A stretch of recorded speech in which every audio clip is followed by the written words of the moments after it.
Hi guys, welcome to Bobbing Along to the Mescaline City Blues.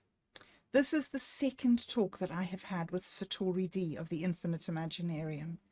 And this one is twice as fascinating as the last one. Satori D and Minds Gaming are the co-creators of the Dude Where's My Wallet Web3 series, the first of its kind on minds.com. This really is a place of creatives, innovators, and entrepreneurs who are operating at the cutting edge of emergent technologies. The stories that they tell in their Web3 series are funded by crypto tokens and deal with issues of consciousness, artificial intelligence, alien entities, cryptography, tokenization, wallets and their keys, and much, much more. In Dude, Where's My Wallet? Dan and Mike invite you to join them to find out what's happening in Siberia. Who is Lumina? And what is the prophecy? In this amazing Bobbing Along talk, Satori D reveals the outline of his new project, the Mescaline City Blues, where he's coming from with it and where he's aiming.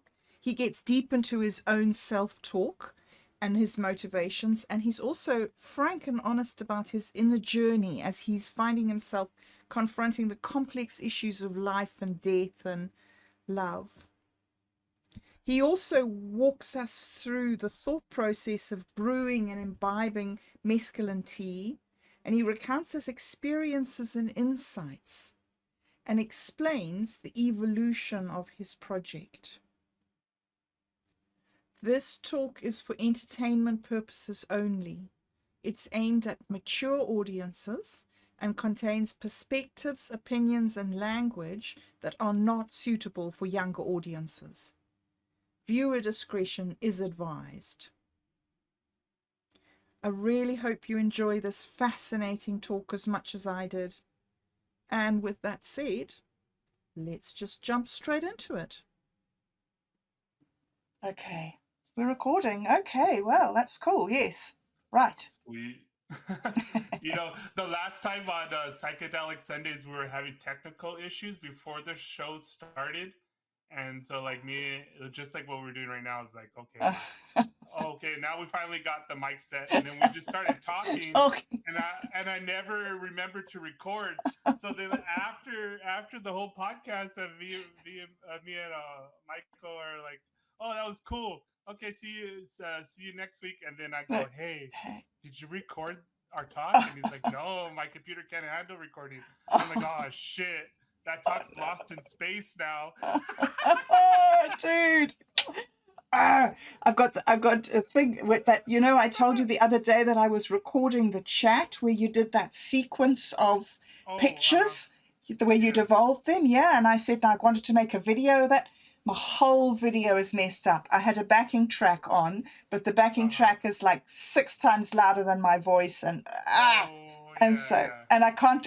Usually I record on 2 tracks. So I've got the music on one and the voice on the other, and this all came in the one. So the whole recording is messed. So yeah, I sympathize. But that was like 10 minutes that I did. So I sympathize with the whole afternoon's show. Damn.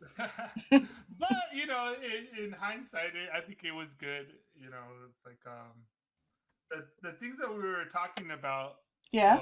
Me and Michael were talking about are probably still the same things that I got, I guess, a clearer picture on, which is kind of interesting because, like, at least in my own understanding, like me and Mike were going back and forth in the chat, but that whole thing about am I conscious or this and that, and it's kind of like I take inventory of like, okay, like what I was telling you to, like, what are like my unconscious tape loops, what are me, what are maybe the heartbeat of the universe, and this and that, right? And so and I think too, like, the message, I guess, I was picking up, because I always do that too when, like, communicating, right? I go, okay, what is that person like really trying to say to me. Mm. Or there's also stuff too. What I was gonna say was like kind of interesting when we're talking about like the power of words. And I remember one time in tech, I was saying, even though that we are using this technology to talk to each other Mm. um, through the web, it's still mediated through our brains. Like we're Mm. still literally how you really interact with me is the idea of me in your head, you know Right. of Yes. and then so how much of that is like your own projections, your own shadow projecting onto it, and then Mm-hmm. what is actually there. And so like I do that a lot too with my own like inner dialogue and this and that. So it was interesting in the sense to you asking your questions and me saying to you that you're making me a better Satori D. In the sense is like I say a bunch of stuff, and I never really sit and fully think about like all my poetic lines, but Right. there's stuff that like I see it and it like shimmers to me and I get it and I play with it, and then like I play with it, and then I'm like, okay, I am done playing with it. And then like later something happens, and then it's like, oh, that piece and that piece and that piece Yeah. adds up to this, adds up to that. And so when I was trying to explain what crip walking is, I was like, oh yeah, you might not know that. And then I'm like, well, it's this.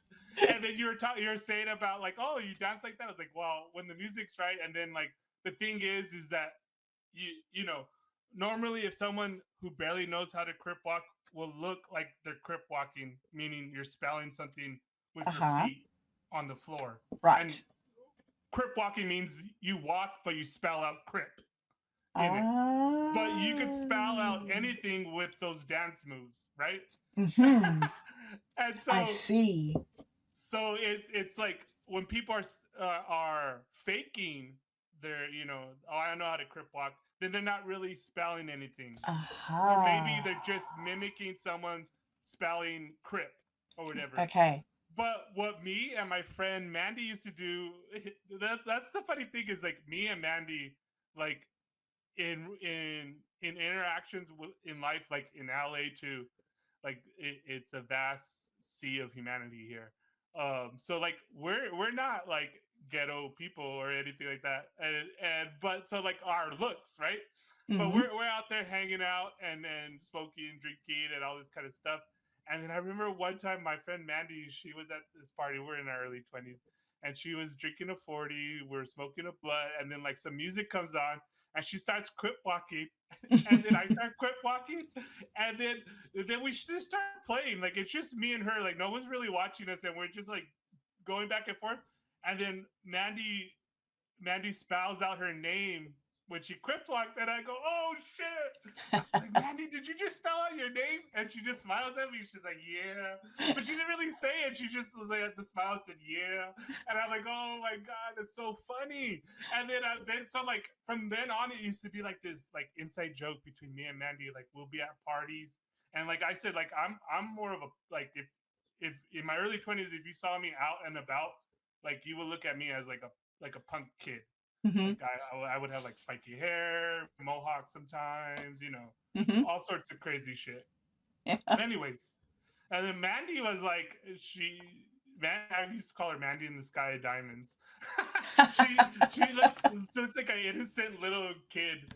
So like that was the funniest part of like seeing Mandy crip walk and then spell out her name with a Mm-hmm. 40. I was like, damn, you're more gangster than all these guys put together. And so like we would just have fun doing that.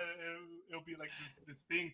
And then like I said, it will blow everybody's mind like when we would like legit do it, and then like also not Mm. only like be able to do it, but also like add our own twist to it. You know what I mean? Right, right, right. Yes. Yeah.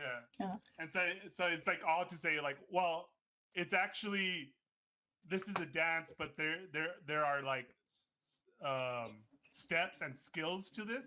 And then if you have enough skills, you can actually do meaningful connected things with it. Mm-hmm. and I, as I'm unpacking this is like what I'm saying with flower and song as well. Like Right. you click buttons, and that's usually, you get something shiny, something Mm-hmm. that glows or whatever, and at times it may seem fleeting, and even too, on mescaline, like it comes in waves. Right. Like, Okay. oh, I mean, I was fighting the nausea. Like so, I grow San Pedro cactus, Mm-hmm. and uh, and then you boil it down. And it's a whole process. And I was telling Michael about this, and I was just like, and in my head, I was thinking, why am I doing this?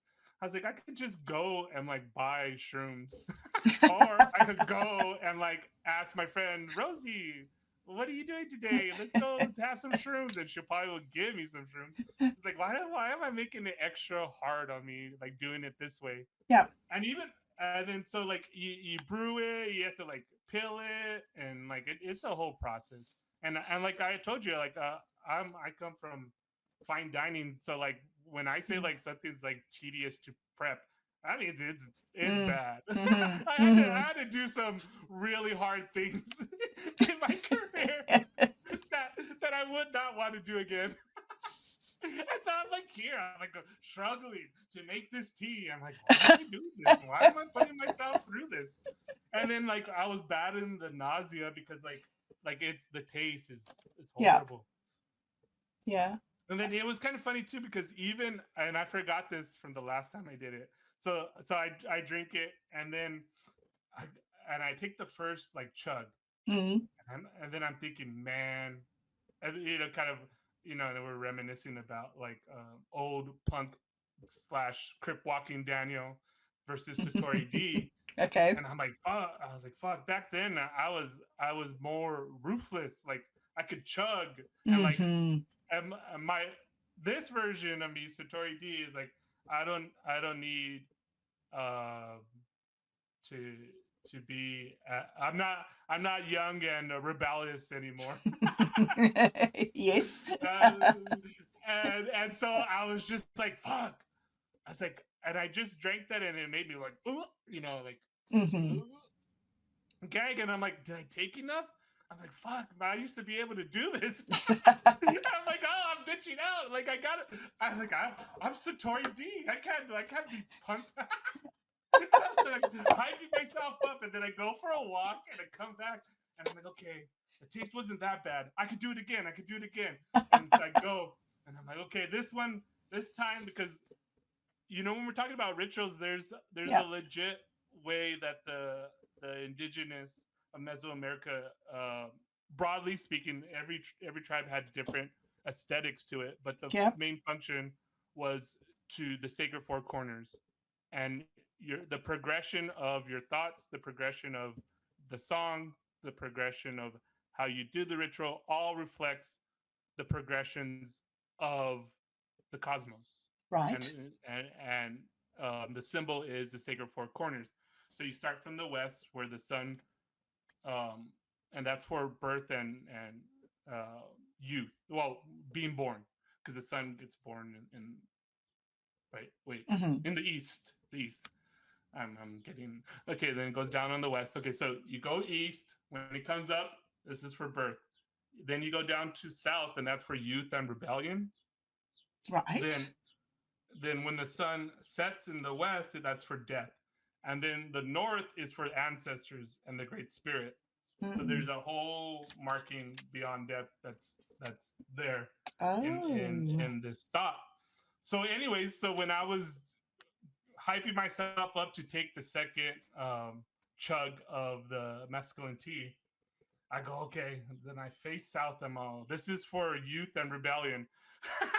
And I go and I chug it, and I go, and then I go, okay. Yeah. And then I still had some left, and I before I did the prepping, and I even told Michael, this is like, I don't know why I'm doing all this, but like I have a relationship with the cactus for a long time.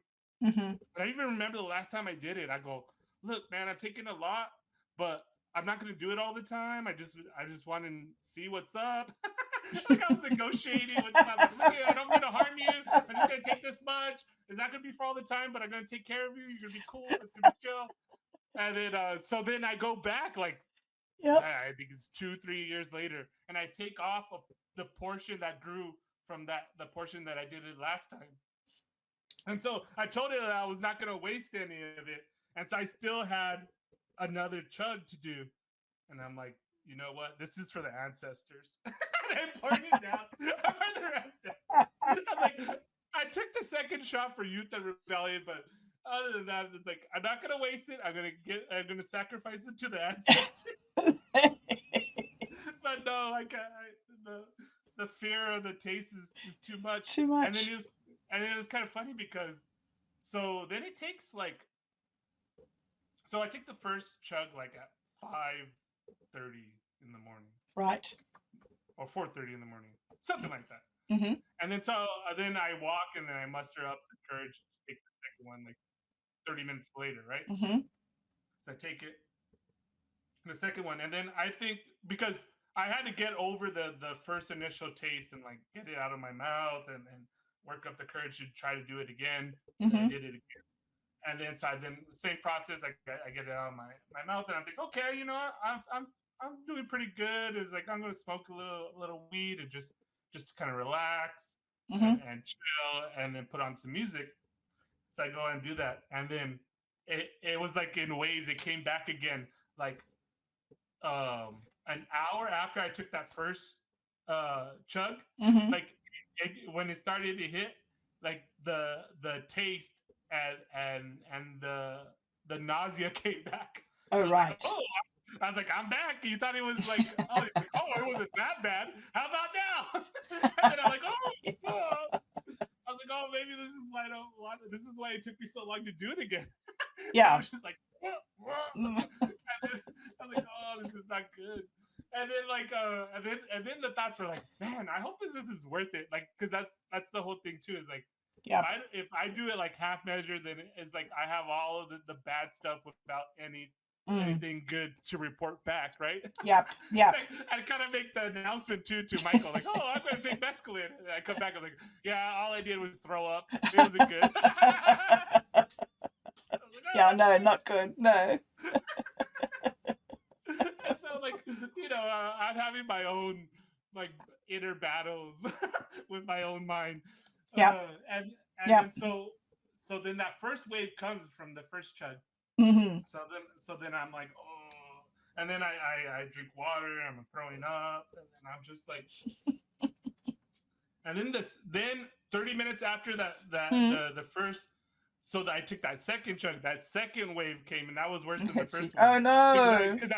I drank even more the second time, Oh right? no. Yeah. And so I'm like, oh, Ah. and then in my own head, I was just thinking, I'm sorry, ancestors. You must think I'm a bitch because like you guys are hardcore. Because I know like back in the day, you guys used to just like chew on the peyote buttons. Like Right. Right. that's hardcore. That must make you like, what? Mm. And it's just like, yo, you gotta be hearted. And Yeah. I'm like, okay, I'll be hearted. I'm like, please, I don't like it. And then like later, so after that, like the nausea was really like bad in the Right. sense that like I forgot and I was still using the beginning of the trip to like figure out how to like mitigate some of the negative effects so I could like tune into the good stuff. Sure. I was like, oh, Mm. like if I could only get over this taste. Why is it bothering me so much? And then so that's when I started thinking about ancestors and like how they used to do it back in the day. I was like, man, we're fucking pussies now. So that thought kind of like helped to like make me like Yes. Yeah. get through it. And you know what was funny too is like this is all to say that like okay, back in my youth Mm. when I was like a punk and more reckless and more rebellious, Mm-hmm. like I would say a lot of how I figured out things were just clicking buttons. I'm like, oh. Right. And it's kind of similar to how I work with the large language models. Is like, oh, I just like, oh, let's see if you could do this, and like, oh, Right. I didn't know that could happen. Oh, wait, what? Oh, there's a thread, and let me pull this. Let me pull this. Let me pull this. I'm like, oh, I didn't know all this was gonna happen. And so it Right, was kind of right. funny too. So I had an idea, um, you know, that if like once again the version that I am now, Yes. you know, is like okay, it's all good and fine to write all this stuff, to talk this way, and even too, there's stuff when I told you too about like merging with Satori D. Satori D is like the better angels of my nature, right? True. Yeah. And how to have that like harmonic in my life. Mm-hmm. And I would say like, you know, the reckless, rebellious one um would like force things, the clicking of the buttons to get something and then be like, oh, this and that. But Mm-hmm. that giving into the amazement or the wonder of it would create noise and static in waking life with maybe people that are part of my life that don't fully understand this or are never going to understand this, Mm. meaning like my parents or somebody. Like, I've had talks to them about different things, but and it's all now clouded with younger version of me and not this version of me. Right, right. Yeah. um and so those are things that I have to square within myself. And that's part of making Satori D more harmonic in my life, where Mm-hmm. where Satori D is not a distraction. Um, I learned about writing from Jack Kerouac, and what I learned from Jack Kerouac that writing is a way that you could process reality, Right. Okay. and that the practice and the act of writing like that has immense can have immense faculties and a tool for you processing reality and making sense of your own mind, of what everything that when I talked about the golden unfolding the mind and all this other very, in some sense, esoteric language.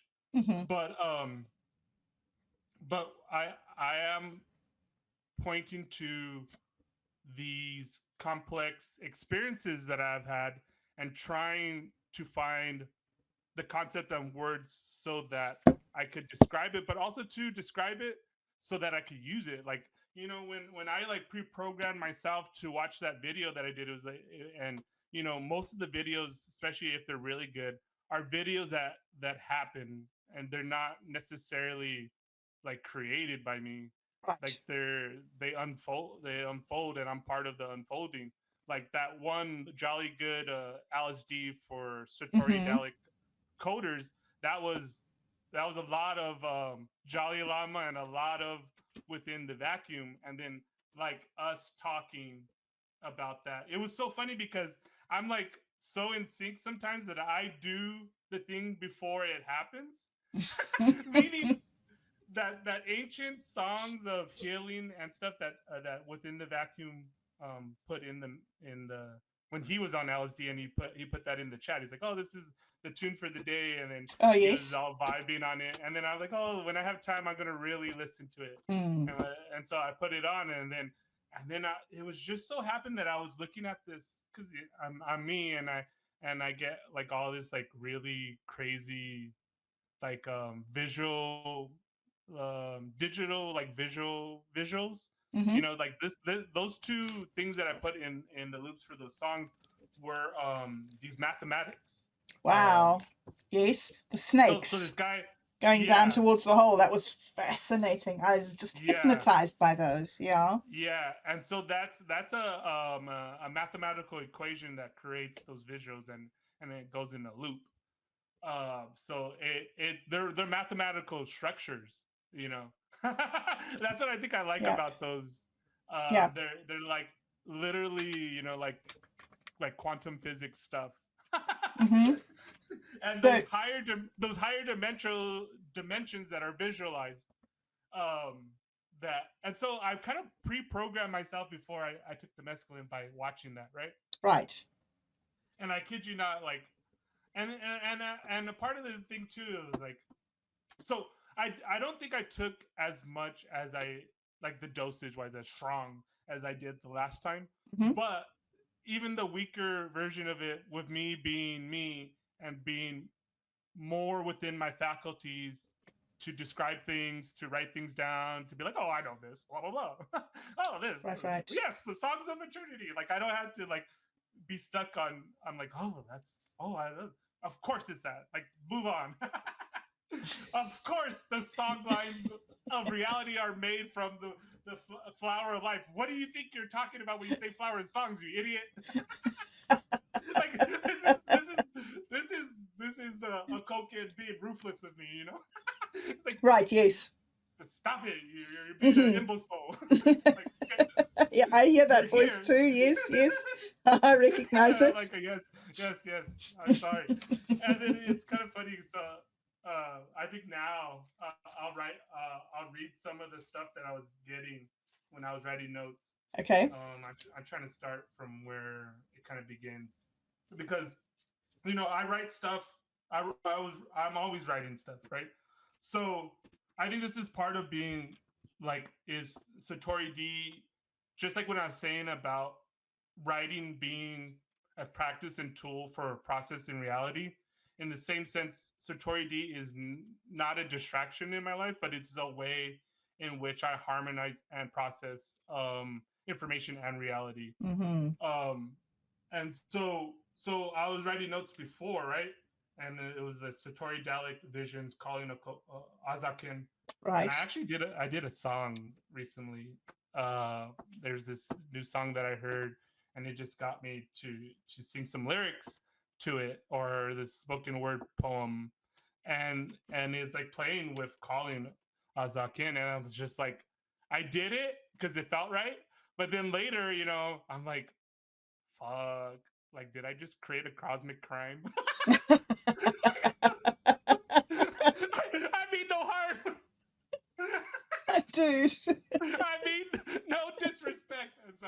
So then I go and I consult the I Ching because I Yes. was giving you advice. And I'm like, fuck, I better start like really doing my homework. And so I go and it was all about discernment. But then I dug deeper into like the original reading of I forgot what the I Ching was.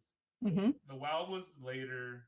Oh, 21. I Ching hexagram 21. Discernment. And Uh-huh. then there's a little thing called figure it out. For those who administer laws should emulate the ancient kings in the first clarifying them before executing them, in order to avoid mistakenly injured life. Let me read Hmm. that again.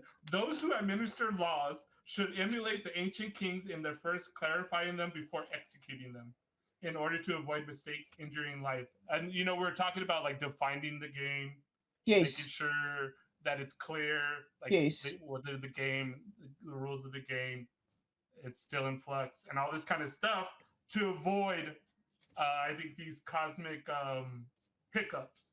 Yes. Yes. And so this was stuff I was getting before I did the mescaline, right? Yep. Yep. So I'm really 3 days before taking the mescaline. I'm reading the I Ching. I'm looking at the null wall signs.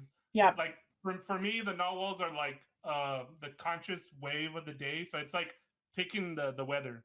You lift Right. your finger and you say, which way is the wind blowing today? Is it all right that I do cosmic giggles? I don't want them to blow right into my face. It's like spitting into the wind.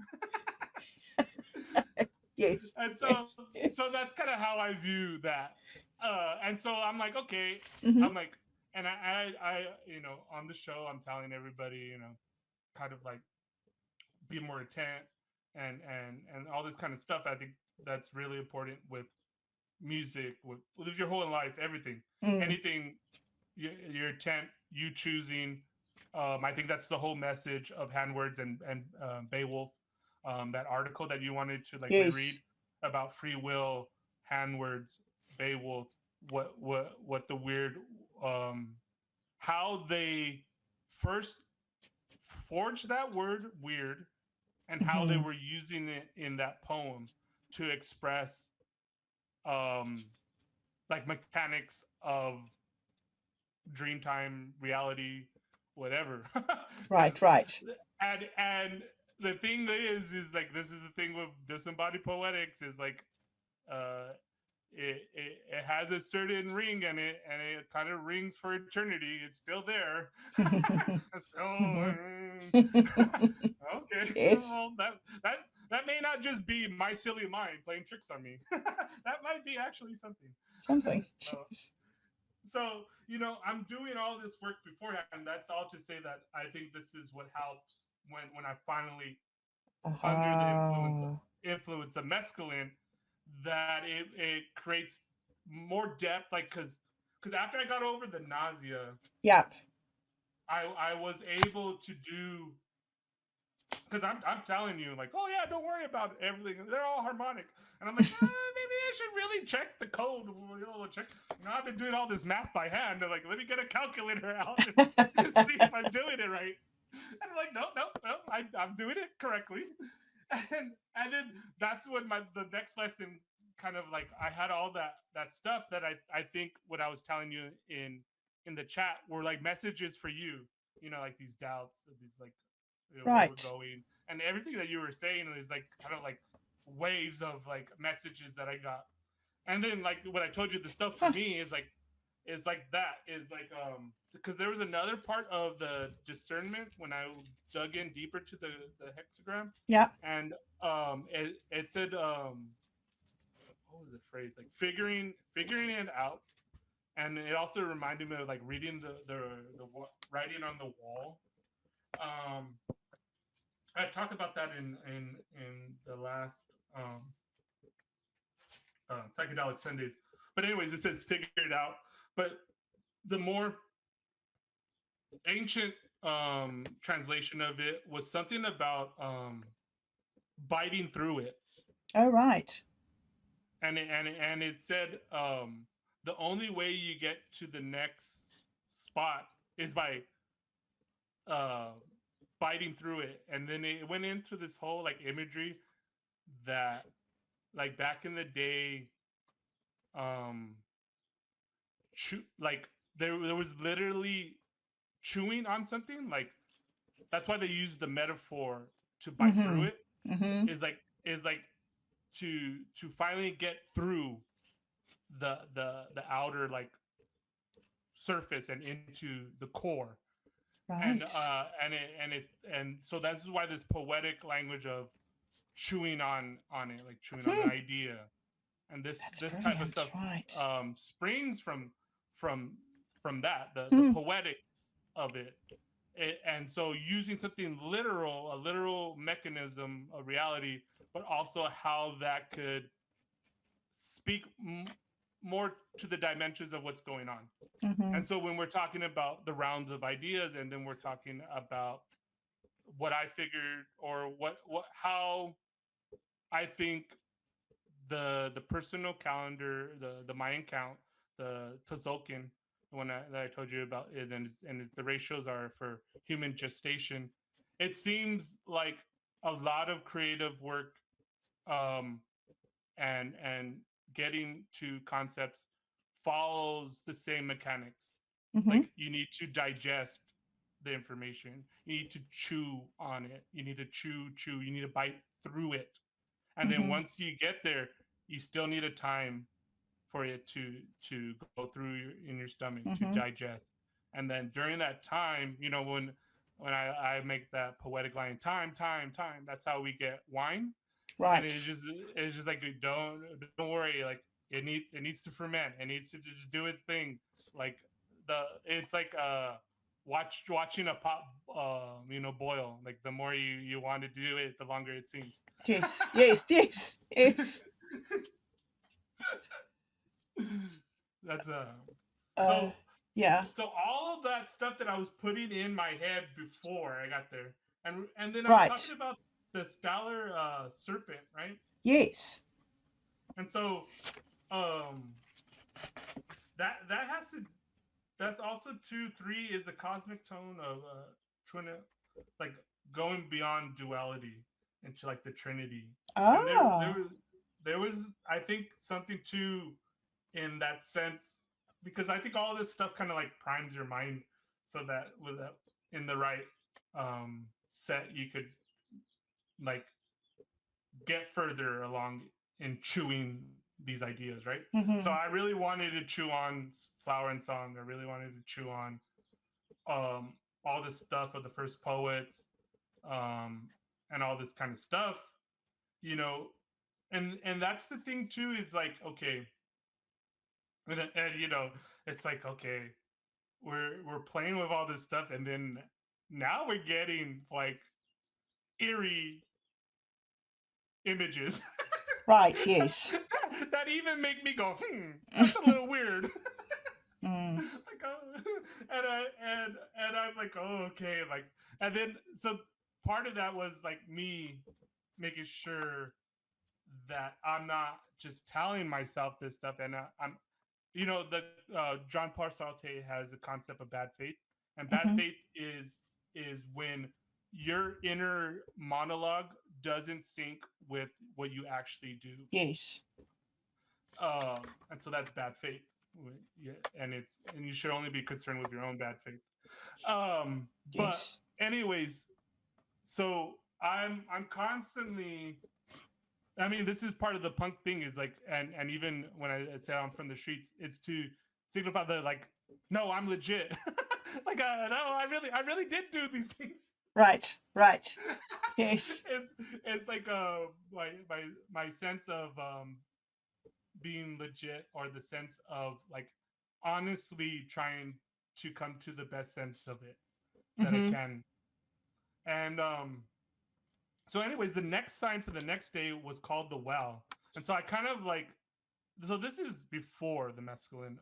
Yes. I'm going through all this thought process, doing inventory, checking myself, doing everything that I kind of like tell everybody. I'm taking my own advice. Right. I'm like, oh, Yes. Satori D, like, let me pay attention to what you say. Oh, let's see. Fancy If that. this works. Okay. And then so the next day is called the well, Yes. and where it said, and it's kind of funny, and so this is so in it the symbol of the well, and it talks about cities and even like ancient cities, and talking about this city in China, right? So Mm-hmm. it's existed for, you know, centuries, right? Mm-hmm. And everything has changed in the city, but for except for the foundation and the placement of the well. Oh. And it says that like all these things change, but the well that Ha. that that everybody comes for nourishment from, that doesn't um um I forgot, it's like dissipate or whatever, like people Yeah. keep on taking from the well and it doesn't run dry. Right. Yeah. um and so this is, and then it expands the metaphor to mean the heavens and the kind of like Ah. wisdom and insight overflowing. And but also too, what I like about the I Ching and why I keep on going to it, it's non-dualistic. So it tells you the good part, but it also says that to be wary of constantly going to the well, kind of like for no purpose or meaning. Um, Mm. and things like that that I was picking up on. So that was interesting, and it was kind of like that thing, because later it gets turned into what I was really trying to unpack later. So I Mm. do that, and then I have some stuff that I wrote as Imaginarium. Well, go down to the core of flower and song. We are all golden sunflowers within. Must need the self to hear the heartbeat of the universe. Now, the needing of the self was one of the poetic messages that I got the last time when I went to what I referred to Mescaline City Blues and Mescaline City. Right. That is all to point to the last time I took mescaline, and one of the things was like before I got to what I called Mescaline City, and I think I told you in the chat, it was like this vast galactic center that Mm-hmm. was like both. ancient, like with ruins. Like it was like it's like if I went to Stonehenge, but I've never been to Stonehenge, but it was like that, like awe, like Mm-hmm. inspiring. So I was like there, and then like I said, it felt empty. And like, what's going on? Like this used to be a vast galactic center, and like now it seems forgotten. no one, no Mm-hmm. one's, no one's been using this. This has just been sitting here. And then so then that's where I got the needing, because like I felt like cosmic love was needing my consciousness and grinding it on the wheel of time, Hmm. so that so that I could get to, I guess, the was it called Aximundi? Mm-hmm. Joseph Campbell uses that archetype a lot. His work is good, Joseph Campbell. If you want to Got dig one of into his more, books, actually. Which one yeah, have I got? I've got the one about masks, maybe. I must go and dig it yeah, that's a good out. one. Yeah. There's the Hero with a Thousand Faces, the Power of Yeah. Myth, and stuff like that. That really helps and like give you a starter kit to like Right. work out some of the stuff. So, Okay. anyways, and then so this is, I haven't taken mescaline yet, and this is the stuff I'm writing before that. Yeah. Yeah. I hear you. And Yeah. I Yeah. also too want to like, I think how this works too. You know, this is more mature Satori D and not young reckless punk Daniel. Mm-hmm. Mm-hmm. Is um that what I was writing before is not dis uh is not is in tune with what I was dealing with in the altered state. So Mm-hmm. like I often say, I don't really um in that sense too, like sometimes when I don't smoke, it's fine as well, because like that's so ingrained in me that like I don't necessarily like stone thoughts Yeah. as Daniel and Satori thoughts and all of that and regular thoughts. There's like no difference between them. Yep. Like those are all harmonic in like, this is what I'm writing before I take Yep. a psychedelic. so Yeah. so so there's a lot in there before I even take it, which Mm-hmm. is, I think, important. Mm. And once again, like one one person doesn't need to do all of this, but like for me it worked in the sense, like I know um uh John C. Lilly says you don't need continuous chaos in order to grow. Yes. Um, but that's why I kind of say like I'm from the streets and I learned all my shit the hard way. It's Yes. like, yeah, I do believe that. I do Yep. believe that, but that's not how I learned it. Yep. I learned it with a lot of blood, sweat, and tears. Yes. I hear you. And Yep. Continuous chaos. Yeah. yeah, Yeah. and but this is all to say that there is hope for harmony, because part of my calculation was, and I told Michael this because, he was saying something about like, why don't you grow shrooms? And I'm like, I should grow shrooms. And then, but I was like, yes, in a vacuum and in theory, that's fine. But I Mm-hmm. live in my parents' house. Mm-hmm. Like, Mm-hmm. do I want to have that battle? Is it going to make Mm-hmm. my waking life more harmonic or disharmonic? Yes, You indeed. know, and all this kind of stuff. So I'm like, nah, you know, like we are good in the place we are. Um, and it's not like I hide any of myself to my parents, but it's like, as long as I'm acting in accordance, all the my crazy poetic stuff doesn't matter, as long as I Mm-hmm. am acting Mm-hmm. accordingly to the harmonics of my family. Indeed. Um, Indeed. and so, this is all to say that when so I was trying to find the perfect window in which I could let go and not be Mm. um, caged by my responsibilities in waking life, Right. and and to be able to play in the deeper pool. So I'm doing these calculations, doing this prep work, and then so the time that my calculation says to do it super early. Right, I'm right. doing it super early. I got the 4:30? best chance. I got the best chance of not being disturbed, being able to be a little weirdo and not having mess up Yes. anybody's day and all this kind of stuff. Yep. And then my parents are actually out of town.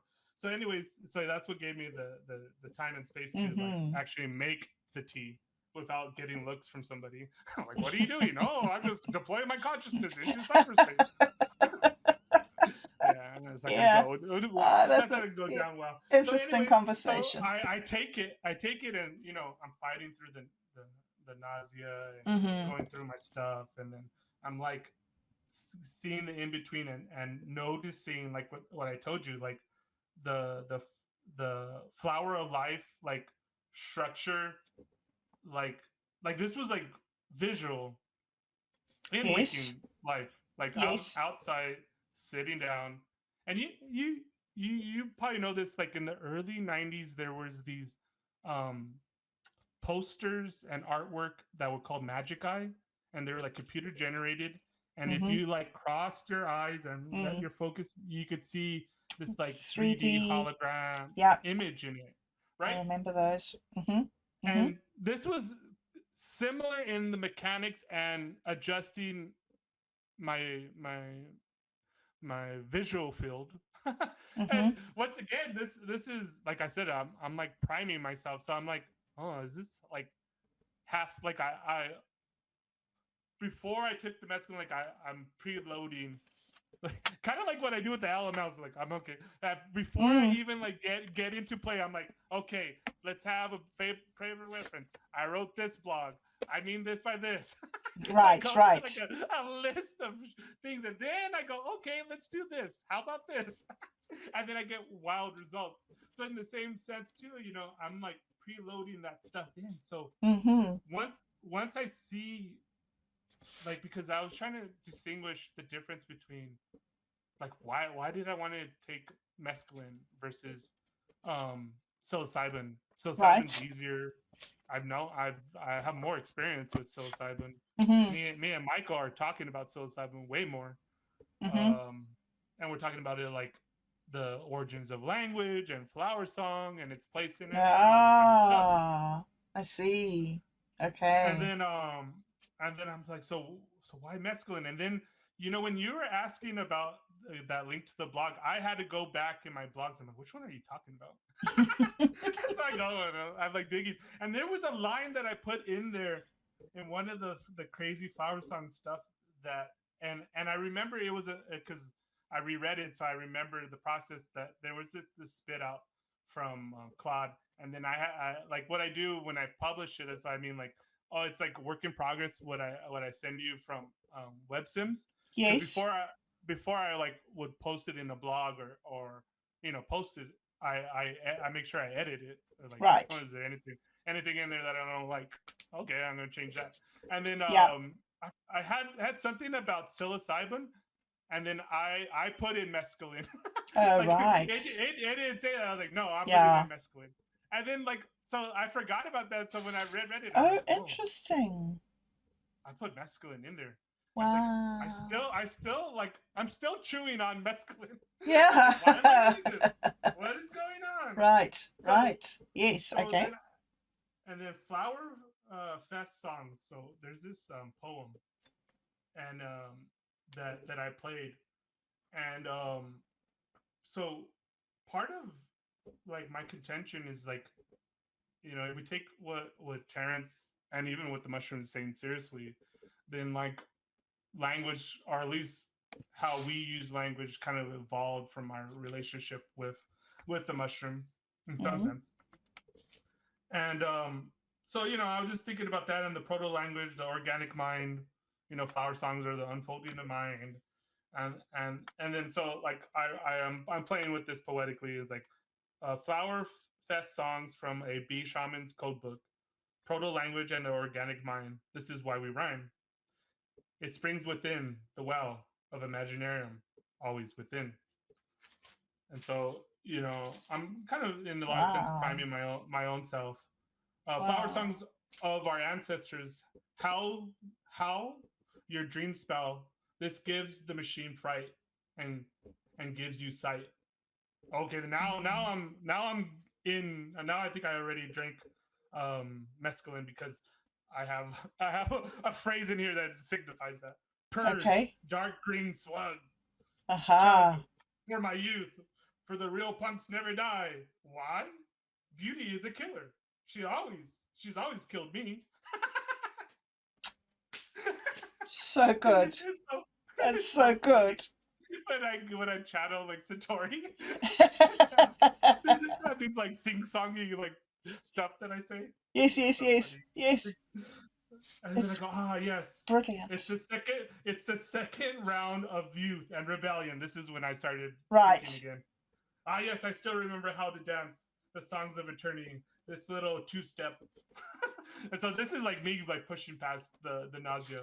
I learned Okay. it from Blake. It was the howl of Ginsburg who blew this Dharma bum this way. I was the only one listening at the feet of the gods.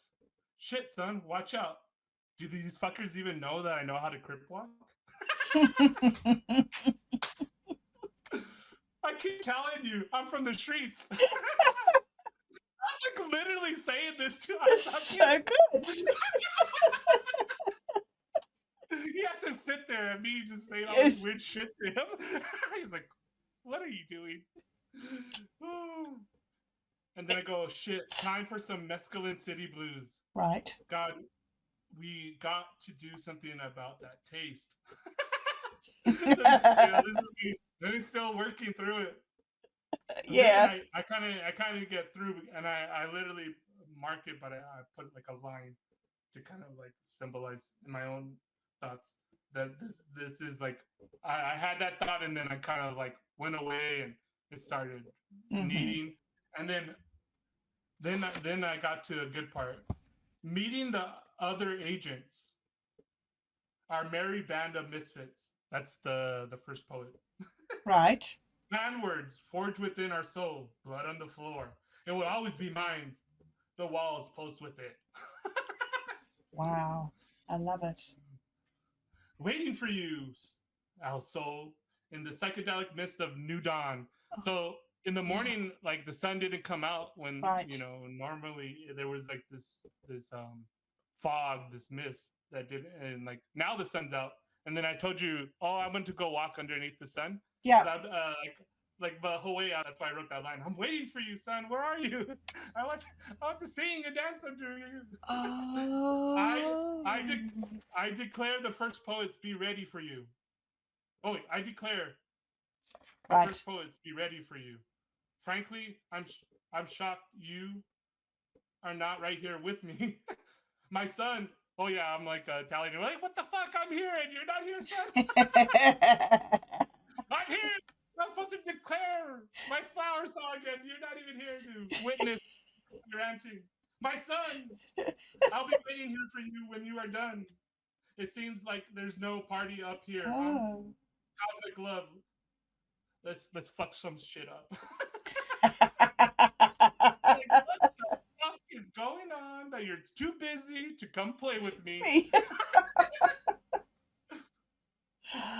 So And this is like a conversation that you're having between the yeah, two of you. Brilliant. Okay, I'm for the hearing. for the first time, let me have a shot at the controls. I've been Oh. learning my cosmic tonal harmonics, sight and sound before proto language. And Oh. so this is me getting into like, why am I feel the need to take mescaline instead of Right. psilocybin? I'm Right. still sure. Why am I doing this? And then there's because it's interesting if you do it with intention and Mm. do it the way I'm kind of suggesting, and which will work more on in psychedelic Sundays, Yep. you can pick up where you left off. Like I Oh. in one sense I wanted to see if like where I left off from my last insights of Mescaline City Blues, because even then I started to write stuff about like the sound came from here. I remember having this like whole thing about like wanting to be inside the sound. I was like, oh, Mm, I need to get in there. And I was like, oh, Mescaline, what are you doing to me? I was like, oh, this is a. But I read mm, because mm. Michael said that he doesn't really know mescaline, and he even said it's kind of funny, uh, you know, um, getting questioned and vetting it with somebody else. He was like, "Is it even a real psychedelic?" And then I'm like, "Oh, wait!" And then so I go and like I say what I say, but then I also give an article, right? And so I reread Right. the article, and in there they said that about psychedelics, but like I forgot the distinction that they made was something about visuals. Mm, Think they said sound. I'm not too sure if they put sound in there, mm. but but then they were talking about DMT and psilocybin, and they were talking about the hyperbolic geometry, which I Okay. also call the proto language. And anyways, that there was a distinction about that, or at least people made that distinction. And I'm like, oh, I never really thought about it. So like, let me think about it. And then so I was like, oh man, now like the things that I was playing, and so these were all poetic thoughts that I were playing before this current iteration of Flower Song, right? Mm-hmm. So Mm-hmm. so in here I'm like literally like looking at the source code Right. for Right. for my poetic program that I'm sending out there. I'm like, okay, where did all this stem from? Okay, I'm like kicking that around, like that's harmonic, that's harmonic. Like nothing Mm-hmm. happens if you pull on this thing. This is all right. And then so that's when I okay for the first that's why I said sight and sounds before proto language, and there was something about like me forcing mescaline into that thing, right? Mm-hmm. It's like psilocybin and mescaline, flower song, and there's something about mescaline that helps, I think, undersound sound better than say Oh, really? psilocybin. And I don't know, that just could be a weird I little see. ripple, but I think there's something there because it's twice this kind of overwhelming feeling. Then I go, the blooming of the sunflower, singing the songlines of reality. So that's when I started to see, what I was telling you.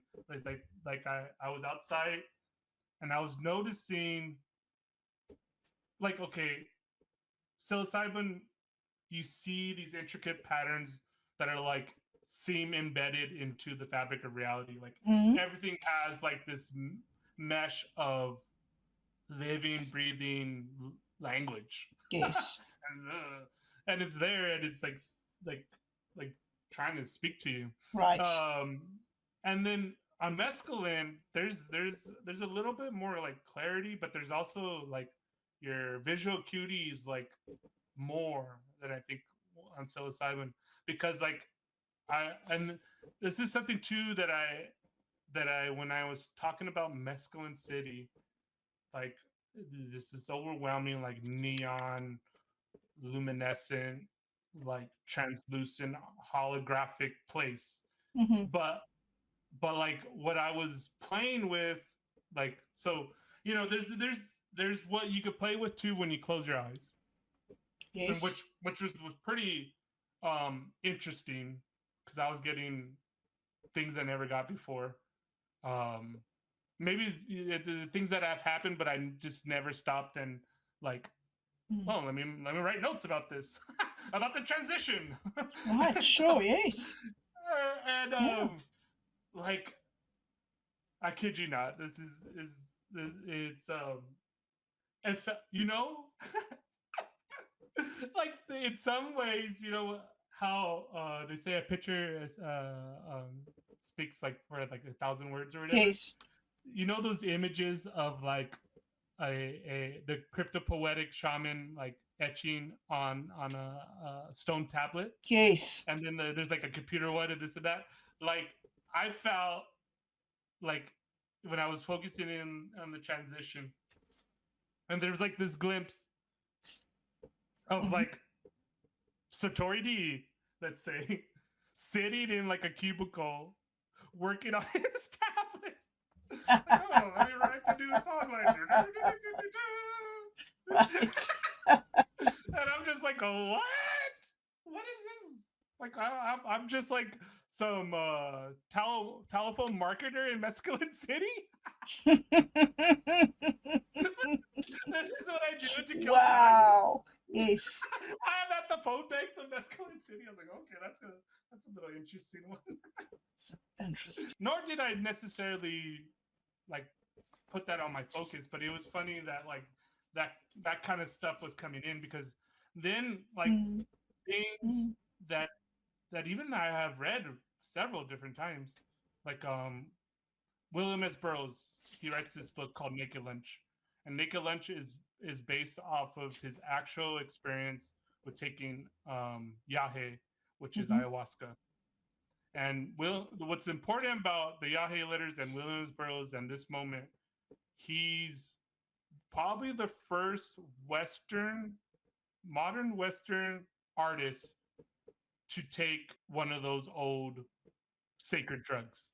right. And so, one thing too that always stuck in my head, and I think this is important, um, Alan Watts was talking about because he first like I think he went to Oxford's Divinity School or Yep. Harvard Divinity School or whatever, and he was like a minister and he was in Yeah. Christianity and all this kind of stuff. And then later he becomes like more Zen Buddhist and all this kind of stuff.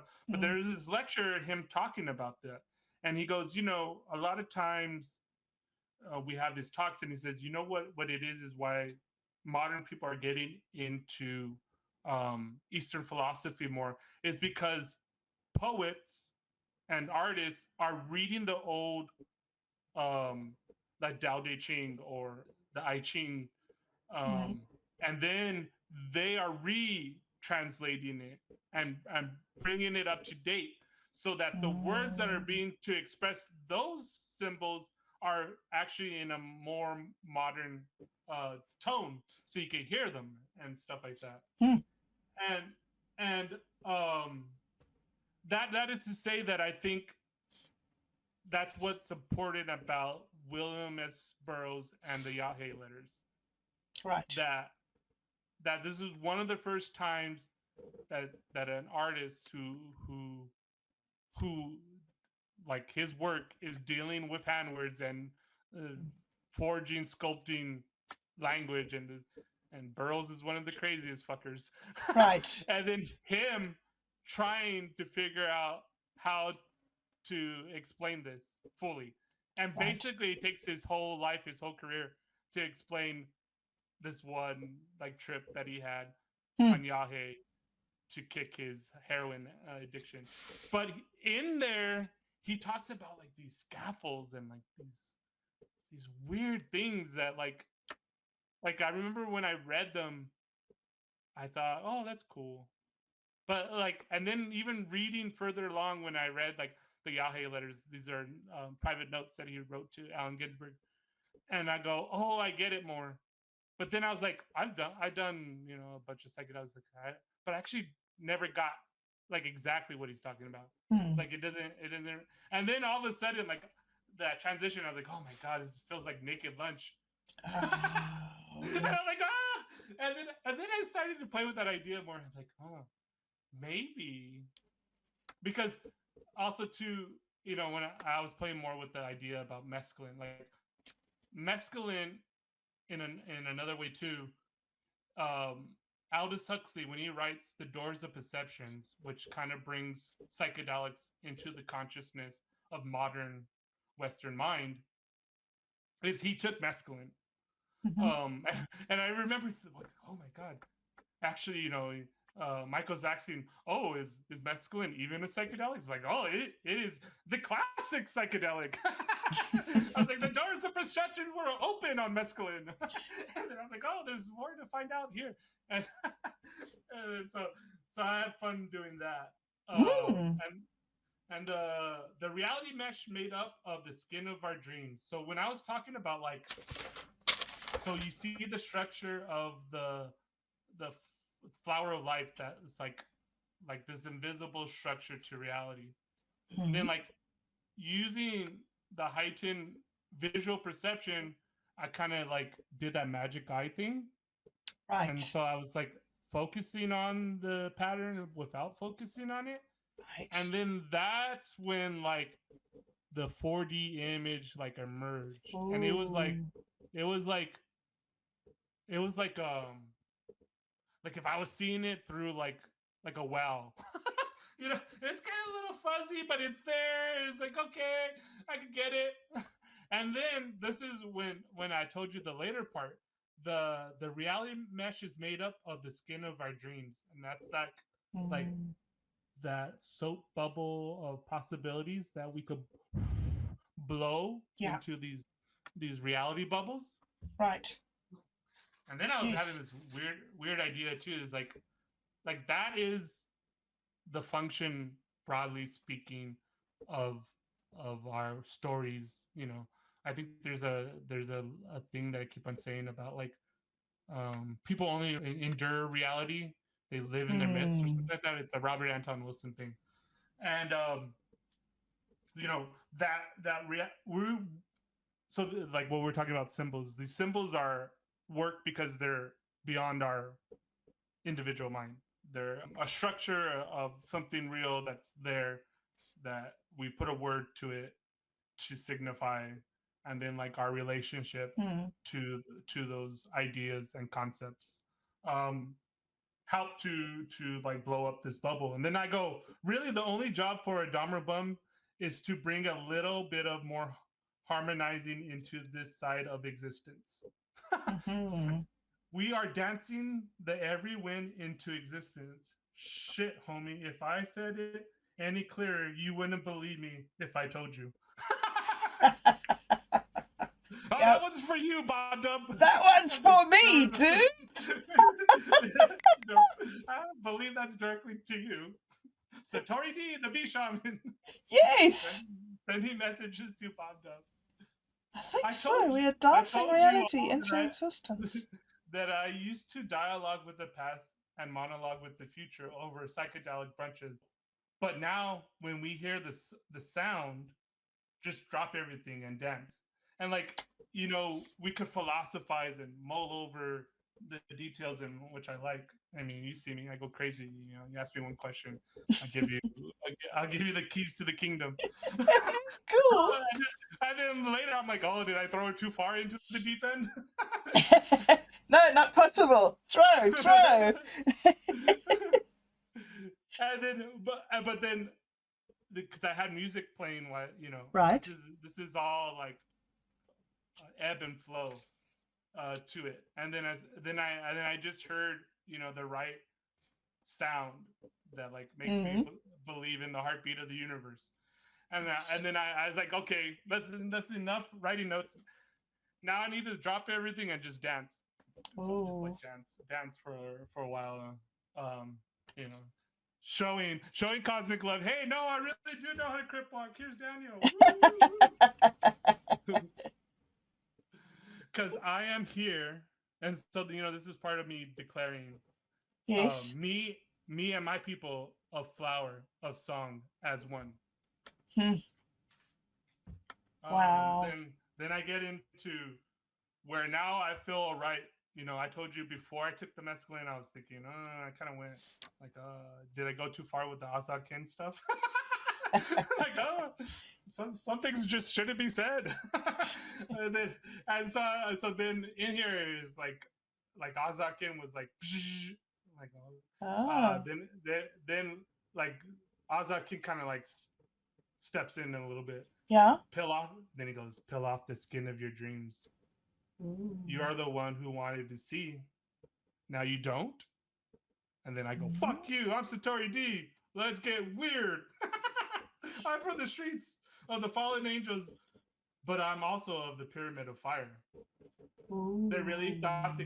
they could keep you, Azakin, locked away with no organic mind to sing the golden tongue, as if control didn't know it was impossible. So I'm talking about how like this thing that I shouldn't know that Yes. I know, and that like how do I know it? And what I mean by the organic tongue, like I never learned no one never taught me Nahual or the myths of Oh. of the people or whatever, and that's why Azakin speaks to me because I never up until that point when I had that dream, I never ever got taught anything about Mayan mythology Hmm. at Wow. all. Wow. So in that dream, when I get these Yep. words that don't make sense, but I'm like I'm clearly seeing the writing on the wall, and I wrote it down, and I'm like, is this actually something real, or is it just Hmm. like something weird? But in the real sense, which I kind of know now, is weird is actually real. It Hmm. stems. That's what we just have lost the true meaning of how to use that word, which Hmm. I'm trying to reclaim. Um, so I go about like how I shouldn't know this. Like how is it that this song is being sung to me with no organic mind to sing the golden tongue? So I'm saying they thought this was impossible, meaning like the the Western mind control, the Hmm. algorithm, Hmm. all this stuff that I'm battling against. As if control, the algorithm, the Western mind didn't know that it was impossible. Shit, fuck you. Cosmic love. I got that shit tatted on my chest. Meaning, like, if I, a simple little bee shaman, know this, you fuckers should know this. And you guys even trying to do something like this. That's the cosmic crime. Right. They know who's the only. Oh wait, and then here's me going more with that thought. They know who's the only motherfucker that can kill me. It was Beauty. She's the great killer.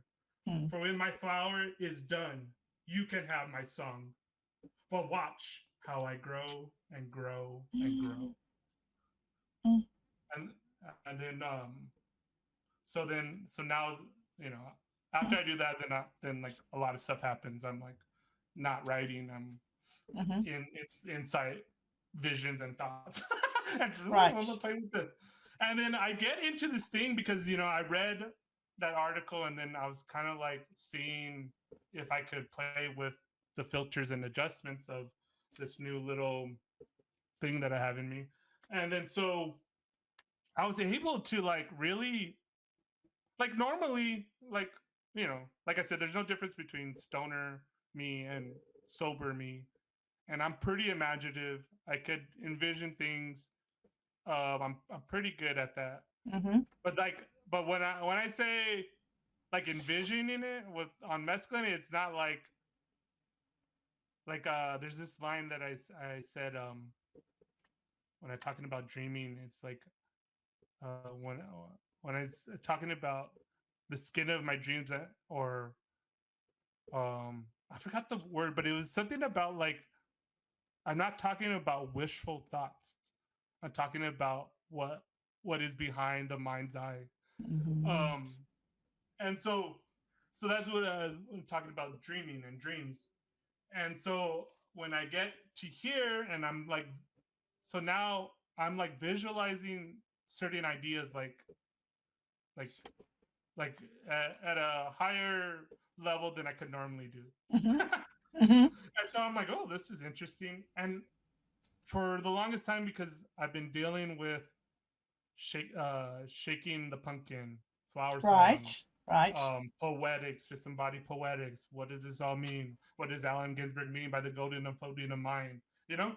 Yes. And so I go about now I'm really like being able to visualize, and then like this thought comes into my head because these um legit people that would be called Azakin in the Mayan society that were the keepers of the sacred narrative, um they would have memory palaces to perform all of these intricate songs and narratives to keep them harmonious. Like Hmm. they would spend like I've only known it from the mind palaces from like Greek. not Right. necessary. This is not necessary information, but I think it can translate into the Mesoamerican poets because they were doing similar things. And so in Greek, well, like when people would perform Odyssey, Odysseus, or whatever, Mm-hmm. Homer, like that was all like springing from them.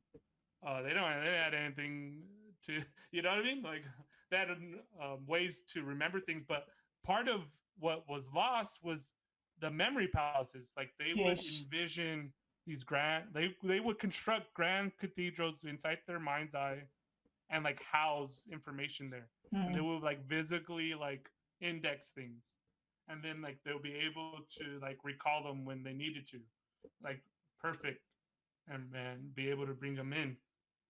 And so I was just like, oh my god, like maybe that's, this is part of the reason why I'm picking mescaline over psilocybin, is like this Mm-hmm. visual faculty or capability that is like heightened on mescaline. For I mean, it is heightened on psilocybin, but it's different, or at least this is the difference I'm perceiving at this moment. But I was like, man, going back to like, oh, I think I finally understand what William S. Burroughs was saying in Naked Lunch.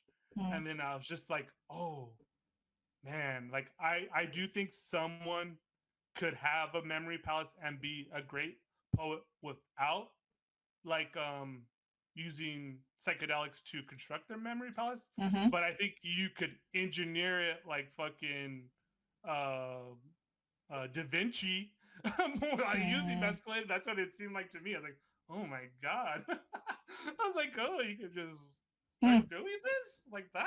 That's just Mm-hmm. how it works.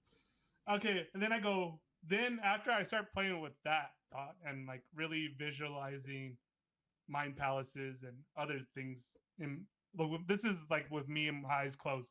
Yep. Then I come back and I'm listening to music. Now I'm kind of like, there's ebbs and flows. Like when I'm in the flow, I'm not like taking notes.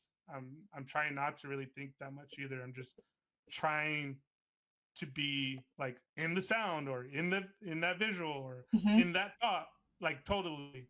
Um, but and then I go, then I. This is when later I don't message you when I'm still under the effects, like really on the effects of mescaline. It wasn't Right. until afterwards, but this is the real writing I get that I put before I sent you the message. Mm-hmm. Breaking news, folks! We're already in Mescaline City. Because like part of the thing too is like I was telling, me and Michael were talking, and we kind of like, I think he's gonna take psilocybin today, and I was supposed to take the mescaline today, right? And Mm-hmm. then we're like, oh, can we leave messages for each other on the other side, or like this and this and that, Mm-hmm. and like, and then I'm thinking about that. So I'm like, oh, and I was telling him, kind of like the prep work that I did before drinking the thing, because we're sharing notes with each other, Yep. and so I kind of like tell him, and then I go like, okay, this, I tell him, I think this is about the portion. It's like, man, last times I failed were the dosage. It's hard to get the dosage right. Mm-hmm. And it's like that one time when I went to Mescaline City, like I had the dosage right. And then I go, and I hope I have the dosage right. And this goes into me like taking that second chug, right? It's like, Right. oh, I Right. gotta do it, I Right. gotta do it, I gotta do it. And then so then it was like I was telling Michael like, oh, so I could go back to Mescaline City, and it was about like finding my way to Mescaline City, and all these thoughts about Mescaline City. I have to like go back there and figure out something there, and this and this and this and that. And then there was just like something, that kind of like Azakin being like, hey, idiot, stop like giving into amazement. It's like, Mm-hmm. hate to break it to you, Satori, you are in Mescaline City. And then the next line, it's only the black iron prison of perception that has us thinking any difference. The Mm-hmm. flower of life song lines can be played. Flower song, you idiot. You idiot. Symbols are simply not simply worn, they are earned. forged from the weird, played by Mm. the hands of experience. I learned to sing of flowers. I learned to sing of songs with the core still deeper. And the core is that visual that I'm referencing. Like there's like this motion, this movement to go deeper into the core, Ah, which is the wow of all of this. If my poetics is good, then it's harmonically like bringing out that that well of of information that's beyond my little silly note of mind. hmm, Or at least that's how I frame it in my head. And mhm, there, then we go from, I think I already told you this. Meet the Others. It's the Flower mhm, Song Awakening, and mhm. then I do a little line. And actually, I probably put this one in when I'm not totally under the influence of mescaline. Council, like a like a game council, Right. a perception. So, like one way to think of it is kind of like I was telling Minds Gaming, like there's something about the transition and being in between, and like using the analogy or metaphor more literally, it's like I constructed, or when you do programming, there's like the DOS prompt, like you could like go Yes. there and say your operating system's messing up, and then you kind of do Control Alt Delete, and then you look at your Yep. programs, and then you're like, oh, this one's jamming up things, I gotta get that out of there, see if it's running right. And Yep. it's kind of like that's what I was like realizing, there's like a console there. Uh-huh. And there's knobs and things to mess with. Like, oh, I didn't notice this. Oh, it's right here. Huh. Oh, How this is something I need interesting. to learn. And Yeah. I felt like have you seen Zoolander? I always go back to this Yes. movie because it's so funny. Yes. Zoolander, and they go, um, it's inside the computer. It's So- inside the computer, and they go ah, so later when I found out there's a countdown, I feel like that. I'm feeling like a little chimp. This banging has to do something. Please let it do something. That's Oh, man. basically the long story of my mescaline tea morning. Wow, that is so cool. That is such an interesting story. It's so fascinating to me how it's growing along with your art. This whole Yeah. narrative that you've got, it's like it's like really reflecting in what you're doing. Like Hmm. you were saying, like there's no difference for you between what did you say, smoking weed and or like being stoned and being like in real life. Sober. Yeah, sober. You Yeah. just have this these thoughts that are going through all these different levels of consciousness. It's this one unified thought pattern. Yeah. And the other thing too that I think, when we get to the real stuff of all this, Mm, it's I think I told you something about they say that, and I wrote this line a long time ago, and it always comes back to me because it's so true. They say the truth shall set you free, but it's mm, the truth that entraps me. And like mm. there's because I was really digging into like young rebellious Daniel Yes. and Satori D, and there there there's something about um like I guess finally be able to bite through it. Oh, right, and right. um and then like what I told you is like I say it poetically, but like that's what I meant. Like it's like, oh my god, my orientation was wrong.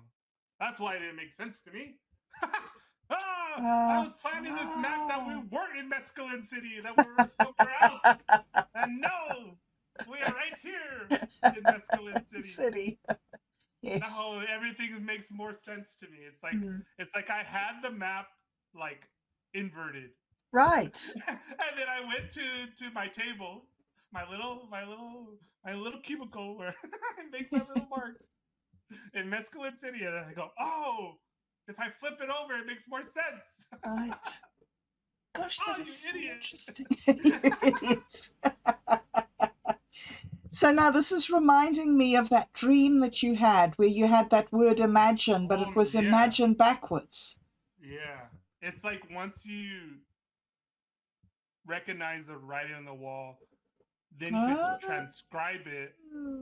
And if it's like the what I'm talking about, the poetics, then it has this sound of and it's in tune with the songs of eternity. Hmm. So it's like, oh, okay. Yeah, yeah. So It's like, yeah, that's what you mean by the DOS prompt. yeah, That yeah. Hmm. Gosh, that's amazing. So many things to think about. yeah. And I think too, when we're talking about, oh, I think I overskipped the biggest nugget of them all because I was getting too much into the details. So Hmm. there was a portion, I'm telling you all my poetic notes, right? So I got really into them. But there were moments like when I'm dancing Yep. or when I'm outside visualizing or smoking weed and not even like oh my god, I need to calm down. Yes, right. Okay. Don't need to. I'm sucked into the screaming abyss. I don't need to do that again. And so in between all of this, like, so I thought, I did my window and everything was good. When I'm really in my weirdest like state, like I'm like pacing, walking Mm. around, like if you didn't know the context, you'd be like, "What the fuck's wrong Oh, with you?" right. Yeah. Yeah. And but in my head, everything makes sense. Total sense. Yes. Yes. I'm working on equations. Just leave me alone. Got to get this math right. And so I didn't have like my sister was still asleep. I'm a morning person. She's not a morning person. So I know this of her. So I could be more free in the house without messing up her routines or her being worried about me. And that's not like another thing that I don't noise. You're talking about noise that distracts you from Mm. what you really want to focus in on. And so that I don't need that noise. And then you know, we're talking about coincidence. Nah. So by coincidence, when it's hitting, like this is like I'm over the second nausea. Like I have the second wave, and so Hmm. like the first wave, I'm feeling a little bit of it, but this one, like now, like I'm seeing the I'm able to like distinguish, like, oh no, is that the flower of life like embedded into the fabric of reality? Oh, that has to be. So like Hmm. I'm there, and then I go come into the house, and of course, by coincidence, my parents call. Hi, I'm mescaline. Sure, Of course. sure. But going back to talking about it, am I just saying it's harmonic, or is it actually harmonic in my life? And this is one of those tests, like, oh, the proof's in the pudding. So my parents call, Hmm. and like it was just like, oh, and I knew it was them. I could have been like, no, I'm not gonna answer it. No, I answer it, right? Go, hey, and it's kind of funny because I wanted to talk to them too. And, part of Right. part of part of this is like I'm connecting with my ancestors. I'm connecting with like this is not abstract stuff. This is like literally what I think is within my literal ancestry. But anyways, Hmm. so I'm already having these fond feelings of my grandma, pouring one down with my ancestors. So then like I'm talking to my parents and have all these things going on, and they wanted to talk about the Dodger game, and so Hmm. we talk about the Dodger game, and we get in. Like one of the ways we communicate is using um, baseball as a poetic metaphor for expressing our true feelings, and so this is how our relationship is with my parents. And so I mean, Aha. I have like an ice in between all of this uh, going to school in Mescaline City. I had to take a little break and talk to my parents, talk about the Dodgers, talk about everything. And it was so funny because, you know, within them talking about the Dodgers, they said because they're with some family up north, and I didn't go because I wanted to stay here and Mhm. work on like the podcast, work on my artwork, and so I said, oh, I'm gonna stay, and Yeah. then so and I didn't. It's not like I said I'm gonna stay so I could take mescaline. It just kind Sure. of worked Sure. out. Yeah. I would have stood and worked on my stuff without the mescaline or not, and it seemed that the mescaline wasn't distracting from everything and Mhm. did play a good role in the sense that like I'm talking to them and then they mention about my cousin, so I'm not there with them, and they went to go see the Dodger game at my cousin's house because the motel wasn't playing it or something like Mhm. that, and so they're at Tony's house, and then they're asking about me, obviously, Right. and Right. and then my mom's always staying to do his podcast, and you say this to people, and sometimes it's what do you do in your podcast? Sometimes it Mhm. just glosses over them, but he asked my parents about like, oh, what's his podcast? And my mom goes, oh, his name's Satori D or something. And he does Mhm. this and that. My mom kind of knows, but doesn't really know. Right. And so she kind of like says that, and then he looks up Satori D, and I go, Oh. and then he really wanted to know, and then so I kind of told my mom a little bit more details, like, oh yeah, on Spotify, if you look up Infinite Imaginarium, that's our stuff. Huh. And it's like, if you look up Satori D, it's like, in waking life, people don't know who Satori D is, but if you go on the internet, people know what's up. Kind of infamous in certain circles. In certain Just if circles. you talk if you talk to Clyde, I'm kind of a folk hero. Oh man. So it was so connected and interesting Yes. to be like, okay, yes, just because I'm on mescaline,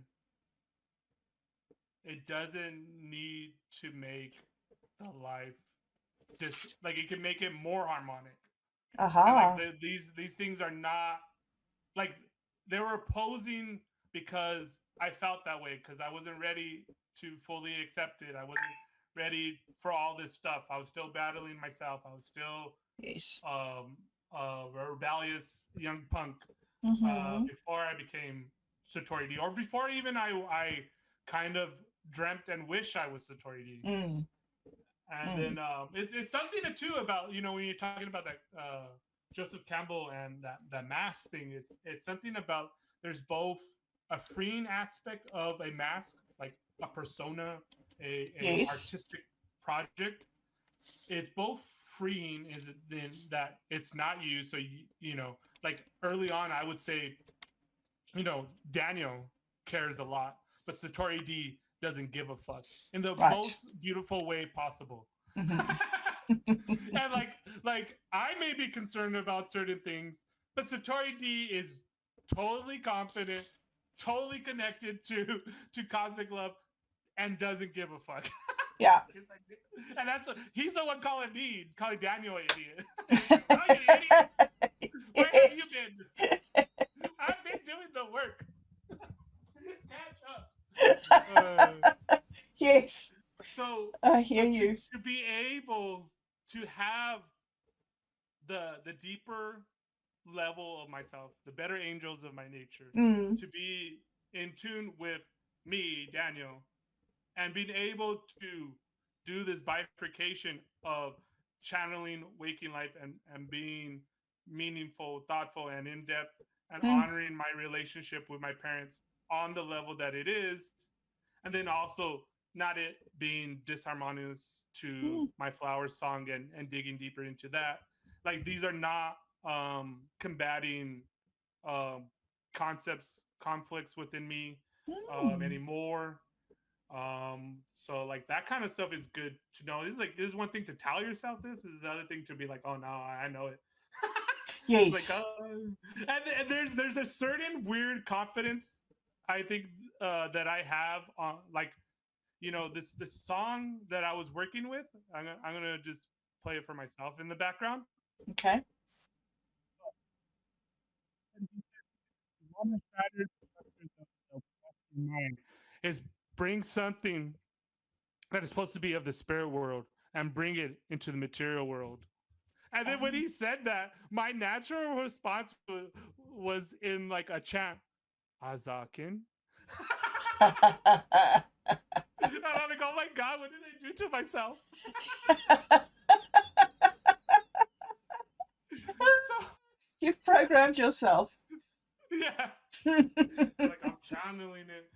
But like that confidence of like what I told you is like no one, and I do mean no one. That's why I was making that joke about even if God herself came to me, I would still argue this point. No, no, no, no. You don't realize I was there when I was a kid and we were getting a FedEx.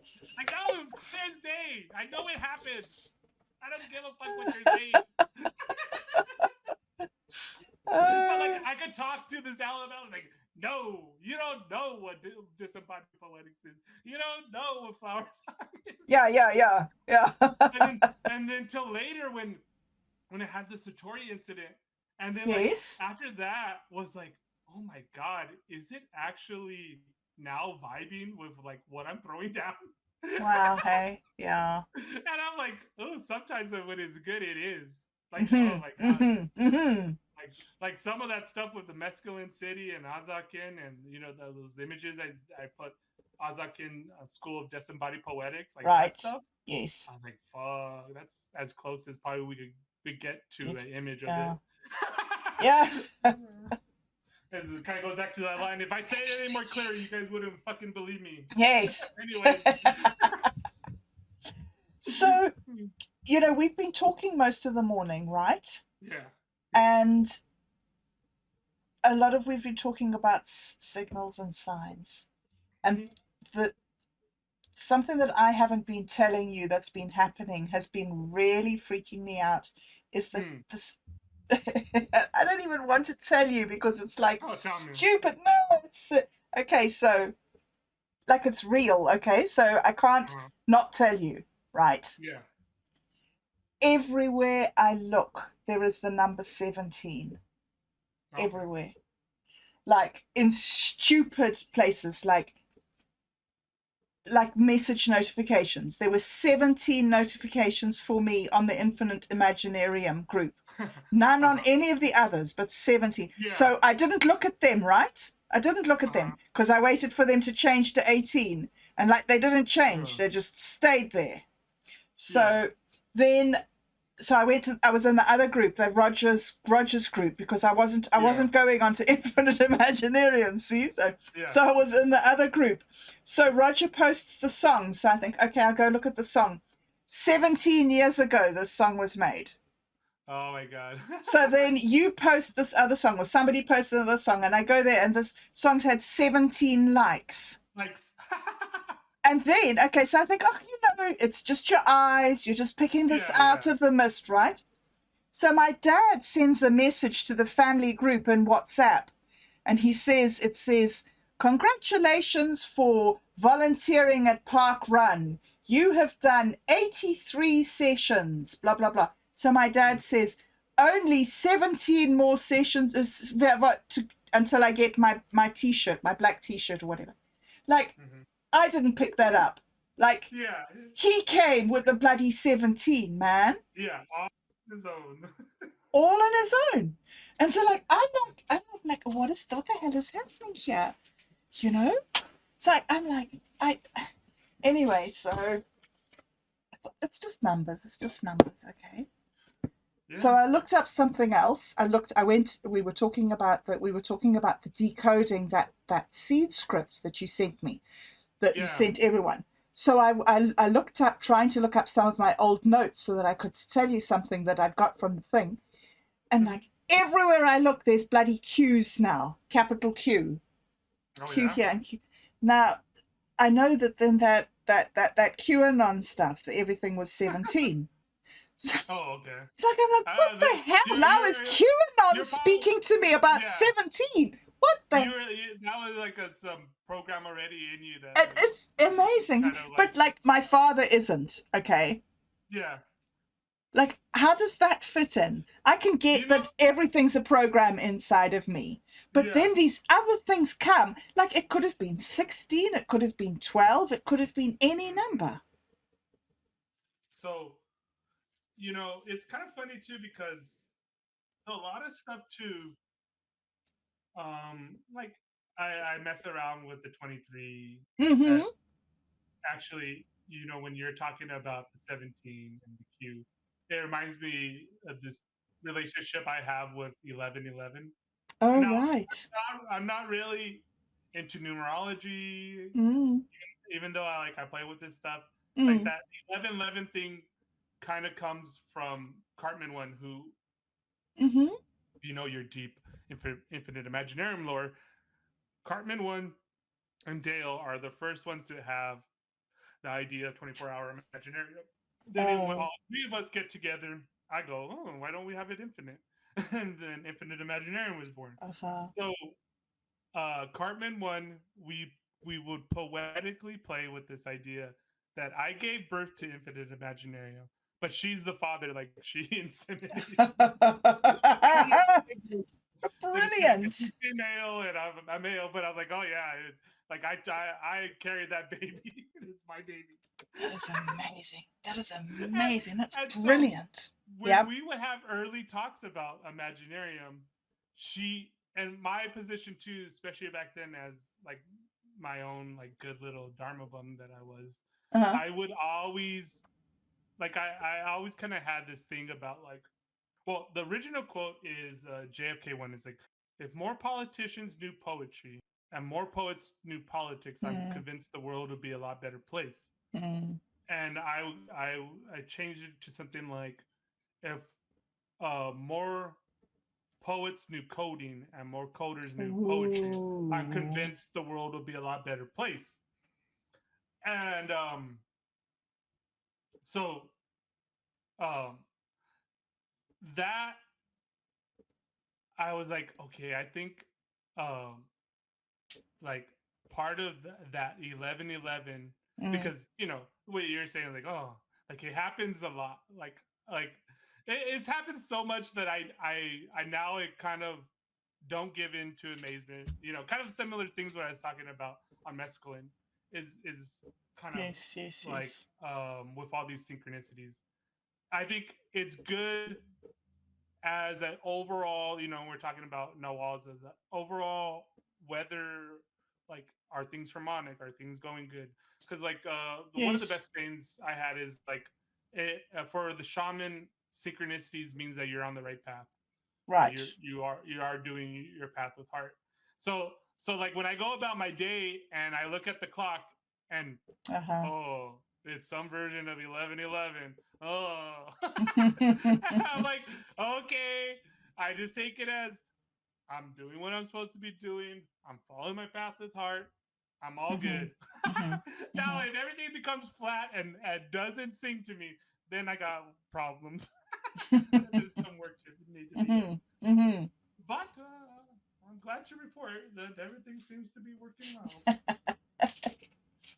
So what is it that makes, do you know what it is that makes a person like tune into one number particularly? Is it something in the person's mind, or is it something that comes from the outside into the person's mind? So I think Robert Anton Wilson Mm. explains 23 one time.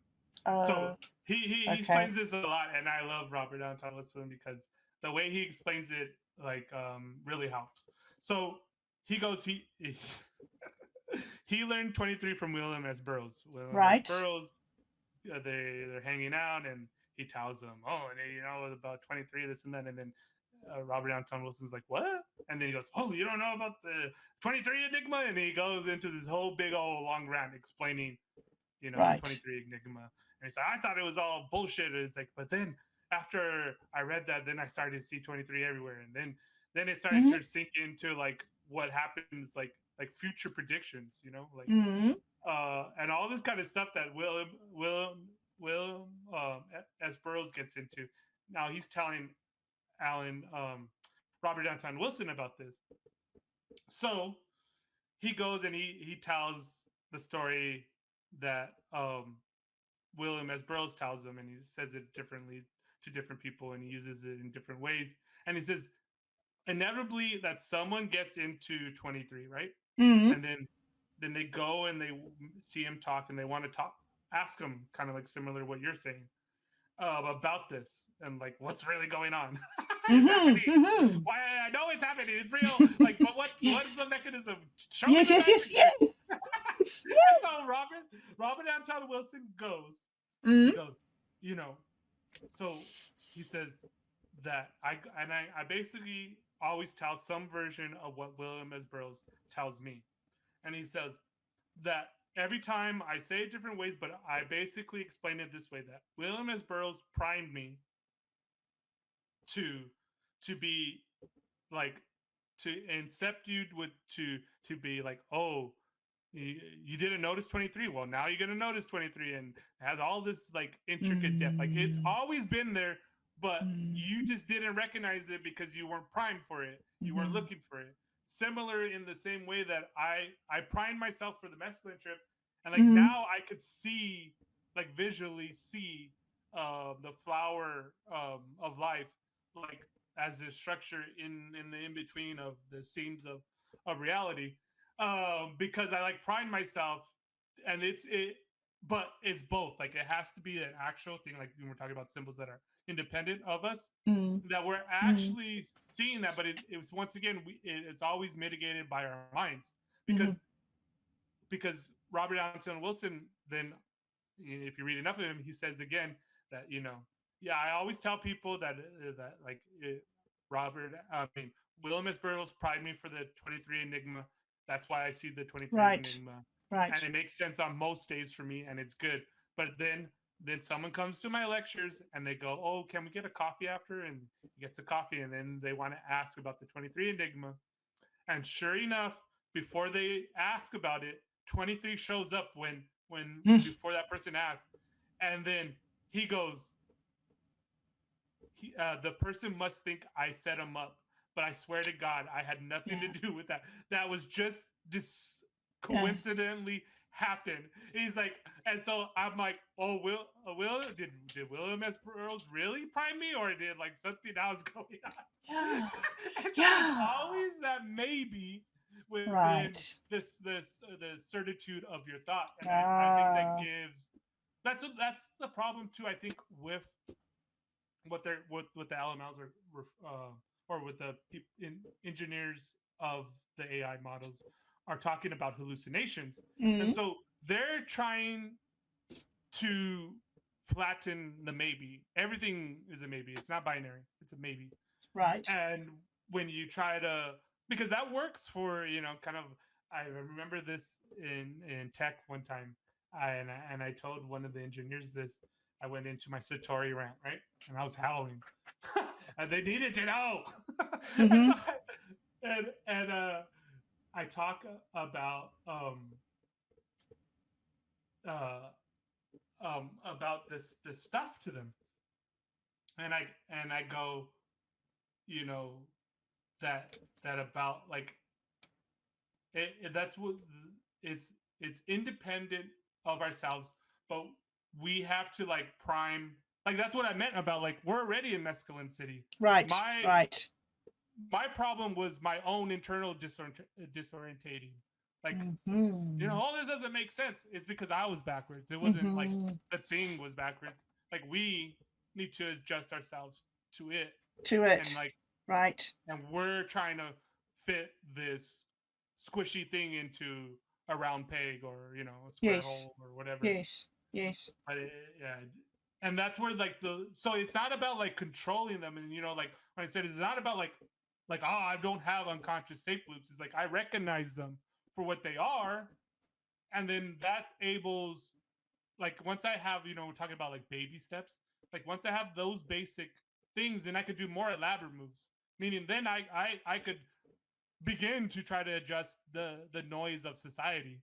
I mean, I Mm-hmm. think this is the other like noise. There's your internal noise, but then there's the buzzing. This is also too, like, rebellious me didn't realize this. What Satori understands Mm. is harmonizing. Like if you're doing the same forcing of it on this side that Mm.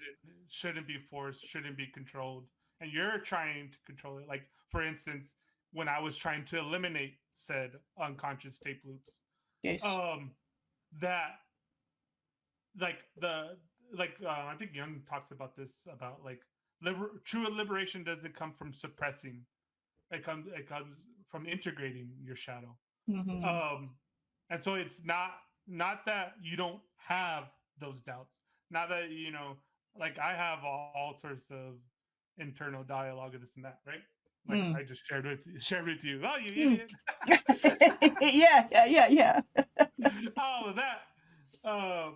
But that becomes constantly like you're that's like when I get the message from Beowulf, handwords, weird, forging that stuff.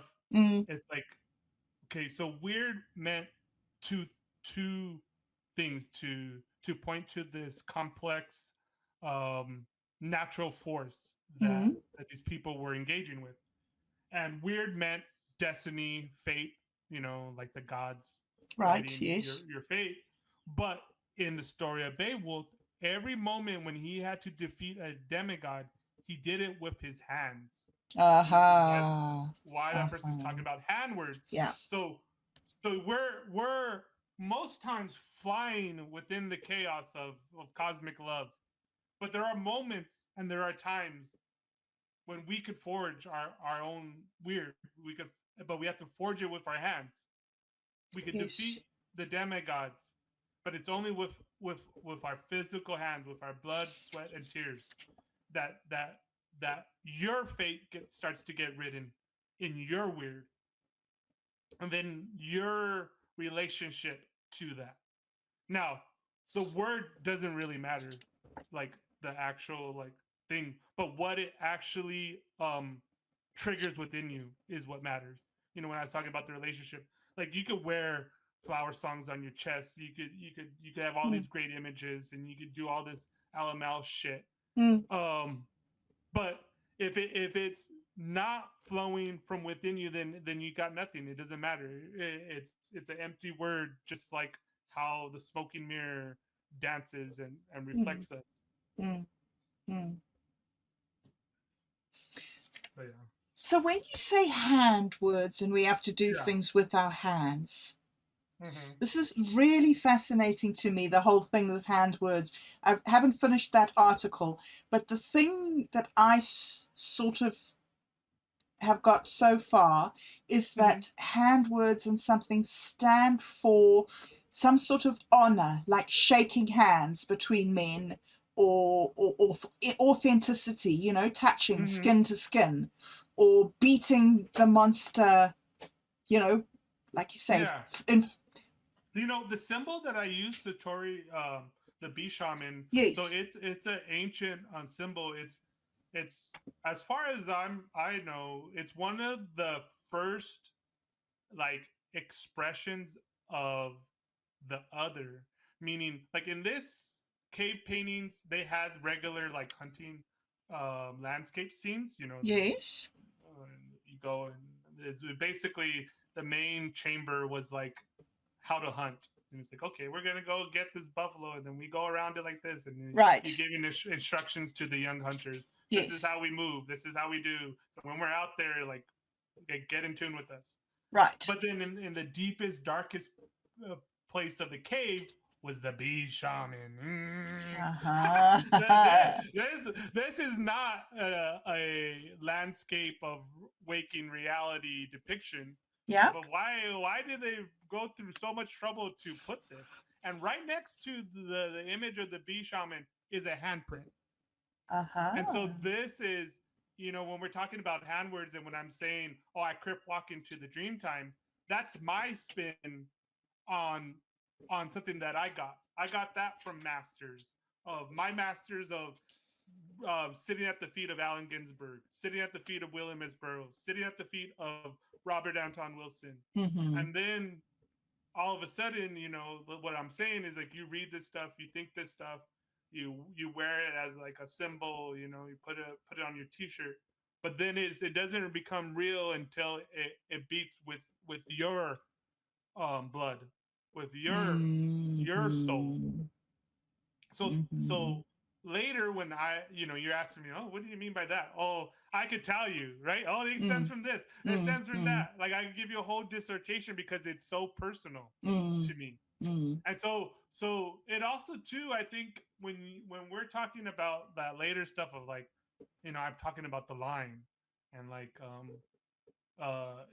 asking yourself, the whole thing about mind gaming and my conscious and stuff like that. I mhm, think in a lot of ways too, it's like Inception. They have, it's a really good movie. Inception. mm, There's this mechanism where the tabletop, and then mhm, it says to distinguish if you're in a dream or waking, right? mm, mm. In Toltec dreaming, they tell you to look at your hands, and Oh. this is like the first lesson of Toltec dreaming, is like you need to be in the dream, look at your hands, and like it has to be a conscious thing. It can't just be like random. Like Mm, you have to physically will it into being. Like mm. that's the first step. Will it to being. Shabi. It's amazing. And then so you go and then Yes. you look at your hands in your dream, and then you're like, oh, okay, I'm in the dream. Then you can start to learn Huh. to do other things in Toltec dreaming. But that's all to say is like those hand words, when I'm need to explain myself, or like, right. A lot of times I use the phrases like, oh, I'm writing out all these checks. I hope I could cash them. So later I could be legit. Like, no. I still hold my rep in the streets. Like, no, I know how to still grip walk. I can spell Satori D. Blah blah blah. I have a personal relationship with Azakin. Don't trip. It doesn't have to make sense to you, Bob. It makes sense to me. It makes perfect sense to me. So I'll tell you about my experience with looking at my Yeah. hands, right? Uh-huh. So it's so weird to me that you're talking this language that shouldn't make any sense to me, but I know exactly what you're talking about. Yeah. So I've had this problem, and like maybe about 10 years ago, I I was doing some therapy, and I was saying to them, this medicine that you're giving me, this all mental health, this psychiatric medicine, isn't working for me. It's fucking my life up. I need to Yeah. get off this shit, and I need to be on weed. And these women they just didn't know how to deal with me. I mean, nobody is Yeah. honest with the psychologists. Nobody is honest with them. Yeah. And so here's this woman who's sitting there telling them their fortune. So this woman went and called in an expert in the medicines, like what medicines crash with the other medicines and cancel Yeah. them. So she wanted him to tell me that I needed to not have this attitude. He and I connected instantaneously. And he knew, and he said, "You have a beautiful smile." And I said, "I hate my smile. Everybody always thinks I'm so fine and I'm so on top of Mhm. everything." And he said, "Yes, that's the problem with strong people, is that they don't have anywhere to go." And Mhm. so then we said a couple of things, and I said to him, "I have these 6 different people that live inside me, and they all have their different names, right? And Mhm. they all," and he said, "Right, this is what we do when we're in stress, is that we Yeah. retreat into certain personalities or characters." and Yeah. he said to me, okay, I want you to think of this one, I mean, and so we talked through their names, right? Yeah. And he said, okay, and he said, look at your hands. And then he said, see how your hands are changing into her hands. And I Mm-hmm. said, oh, okay, yeah, I can see that. So he said, now talk to her. And I went to talk to her, and instantly her voice came and started talking. Mm-hmm. And then he said, okay, now you can go. And then he said, now look at your hands. And he called each one of them. And it was just bizarre. I mean, It's that mind palace. it's the mind palace. But like, how Yeah. did he know how to go there? Like, it's because Oh, it's there. That's archetypes. why. It's Yeah. People wow. know the like functions and mechanisms of the archetypes. They may not Okay. know the like aesthetics, The like spiritual. what Right. you gloss that you put over it. Right, right, Those are right, like right, hand right. words, right? Those are the things that you need to like forge into tokens, so you could like kind Oh, of reclaim your own power. And when you were really? saying this about like you know I was talking about earlier, a younger version, more rebellious version of Mm, me, and how that led to disharmony within my own family unit. okay. Um, but when you're talking about, so part of this is like I, being learning my lessons the hard way, Mm-hmm. Yeah. that I was indulging too much in the noise, in the sense that like looking back now, because like I stopped drinking. It's been so long that I don't really keep track, but it's Mm-hmm. 3 4 years Right. now. Yep. And that was a big thing. That was a Mm-hmm. big thing that was very chaotic and Mm. disharmonizing. Mm-hmm. And then not only that, once you're kind of off it, um, and reorientating yourself, and you could be a harmonized insight, but that doesn't mean all the residual ripple effects of your rebellious behavior doesn't automatically change Yes. either. Yes. So that was a struggle too. This is something that prolonged my indulging in the noise too much, Mm. Mm-hmm. and keeping my back and not standing upright, Right. um was was was that I didn't think I could like tell my parents the simple truth of what I needed to have to be more harmonic. And Right. that was that like I needed to smoke weed. Right. like like and I Yeah. literally I kind of because I had to come back and live with my parents. I Mm-hmm. was in Florida, some shit happened, whatever. Mm-hmm. And then I come back like I was with this girl. She had 4 kids, and we are starting a life, Mm-hmm. and things happen, and it's kind of funny. You know, in my small little realm, I kind of went through this crash course of toxic relationship, Mm. and the number it did on me. But anyway, Mm. so that was all to say that like I finally like I don't even like these phrases, but hit rock bottom in a sense, Mm. reach my Yep. limit, Right. and said this is Right. enough. And so I come back, and and like I literally, this was like in the height of the pandemic, and I'm taking a Greyhound bus from Florida to LA. Like it was Dude. so bad that like I get to El Paso, and the bus driver is so paranoid about COVID, he abandons us outside of El Paso. I was literally Dude. like, I was literally kicked out of this house that I was like helping this girl raise 4 kids with, and Ah, on January 6th, like the January 6th, when everything happens. So then like I far get kicked out. out, and like I have like all this chaos happening personally. So I'm Yeah. not really paying attention to the outside world. And Yeah. then like I have to like like I have no place to stay. Mm. I'm not from Florida. I'm from Mm. LA. I don't have enough money to like like I'm like literally now well, I say I'm from the streets, now I'm on the streets. Yep. Like let's do this, let's go. So I go and I camp out at this bar, but Bloody it wasn't hell. it wasn't a regular bar. It was a they have these in Florida called kava. I think Yeah. kava bars. I don't Mm. know. They it's like this root that's like Yeah. gets you buzz or whatever. Yeah. Anyways, and it was Kava. so Yeah. funny. Yeah. Uh, there's kava, and then there's the other one, Yeah. like a Yeah. powder kratom. Kratom. There you Yes. go.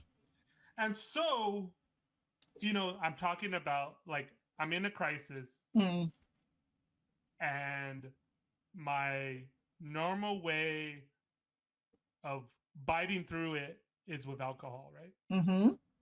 And I'm like, I know this could get me out of this situation, but it's also the thing that got me in this situation. Right. So I'm like, oh, I'm stuck. And then Mm-hmm. so I'm like, and then I kid you not, I go to this smoke shop. I have like my computer. The thing that I took, like I left books, I left all everything, but I took my Oh, yeah. my desktop, and I have it Mm. with me, and I carried it, and I barely have anything else. Like the main thing I carried is my computer, and then I literally remember saying, okay, it was so bad that I had to go back to the house with cops to Oh, get my stuff. wow. This Shit. this is I how had to bad. do that too. Yeah. I know how bad So that I'm is. there, and then the cops are saying, "Do I want to press charges against her?" Because I tell them the story, and then Mm. they go, "I'm like, no, I don't want to press charges. All I want is to get my computer. Get your Like stuff. Yeah. you don't." I was like, "You don't understand. Like everything else I can replace, but Mm. on that computer, I have my keys to my crypto Mm-hmm. wallet. I have, and like at this time, like Ethereum, I had one coin. It was like worth like $600 Oh, at that time. wow. But in my head, it was like, no, I could do so much stuff with this. Like, I can't lose it. It took me like a year to get it. I never bought any crypto. I have always, like, it's like a point of pride for me, like earning. Right. Right. And I'm like, here I am, like everything falling apart, and then I'm like, dude, I hate the cops. I would never call the cops, but I need to get the cops. I need to get my fucking computer. Shit. Yeah. Like, you don't understand. Oh, man. Oh man. So then I find myself at the smoke, like right, it's just like I get my computer, I have my shit, and then the cops are like, okay, if you come back here, we're gonna arrest you. I'm like, Right. okay, what? Yeah. Fuck you.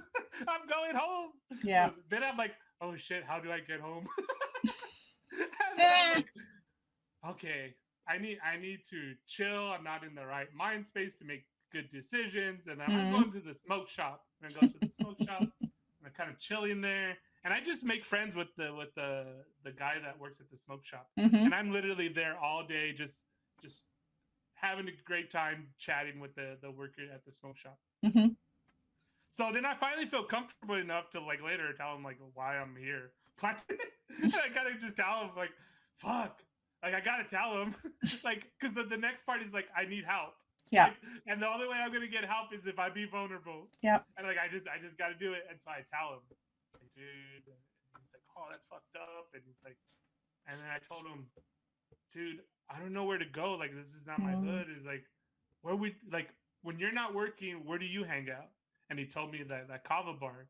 All right. And so I'm like, oh, okay, I find my way there. I was asking him directions. He's like, dude, I get off in like an hour. I could take you there, and Okay. we'll go. And I'm like, okay. Yeah. So then I make friends with him. He smokes me out.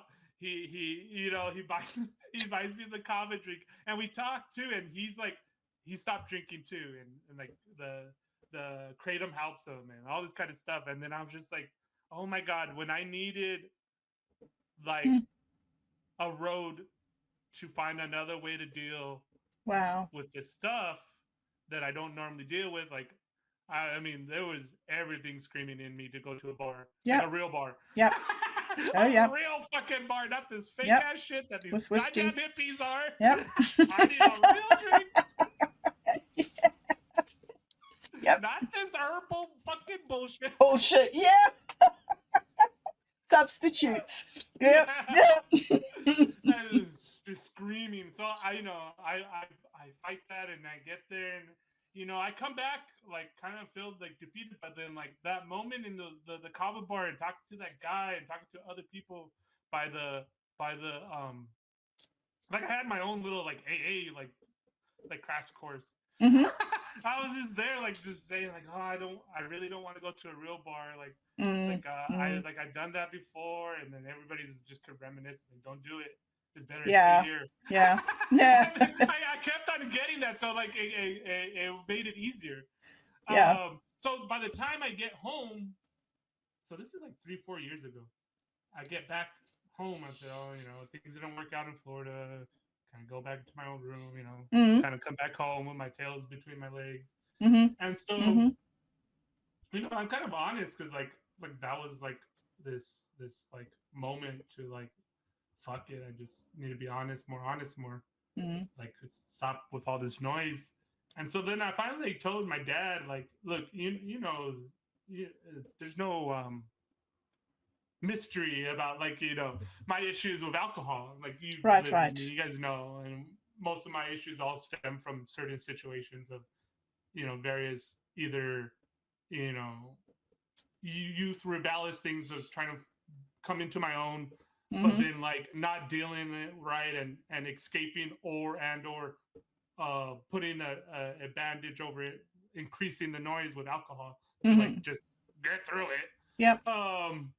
And so all of this I could see clearly, and once again, all it was needed for me is to say I need help, but also to be vulnerable and say like this is the real truth. And I told my dad, look, I know you guys don't like it, I know you guys don't understand it, but it works. Like I need to smoke Right. weed. Yeah. Like this is the only way it's gonna work. But I was like, look, just let me do it, and you will see the difference. And if you guys don't like how I'm acting or whatever, then I'll leave. and then Right. Right. and then so like it was kind of weird in the beginning, Yeah. and even my mom said, "Oh, you're kind of smoking a little too much." So Oh, leave me really? alone, but Wow. that is all to say that like my dad doesn't smoke weed, but like to go for the ride or just to hang out, like sometimes we go to this. He comes with me to the smoke shop. Okay. Okay. So it's like it's Mm. a harmonic thing. It's How not like nice. something different.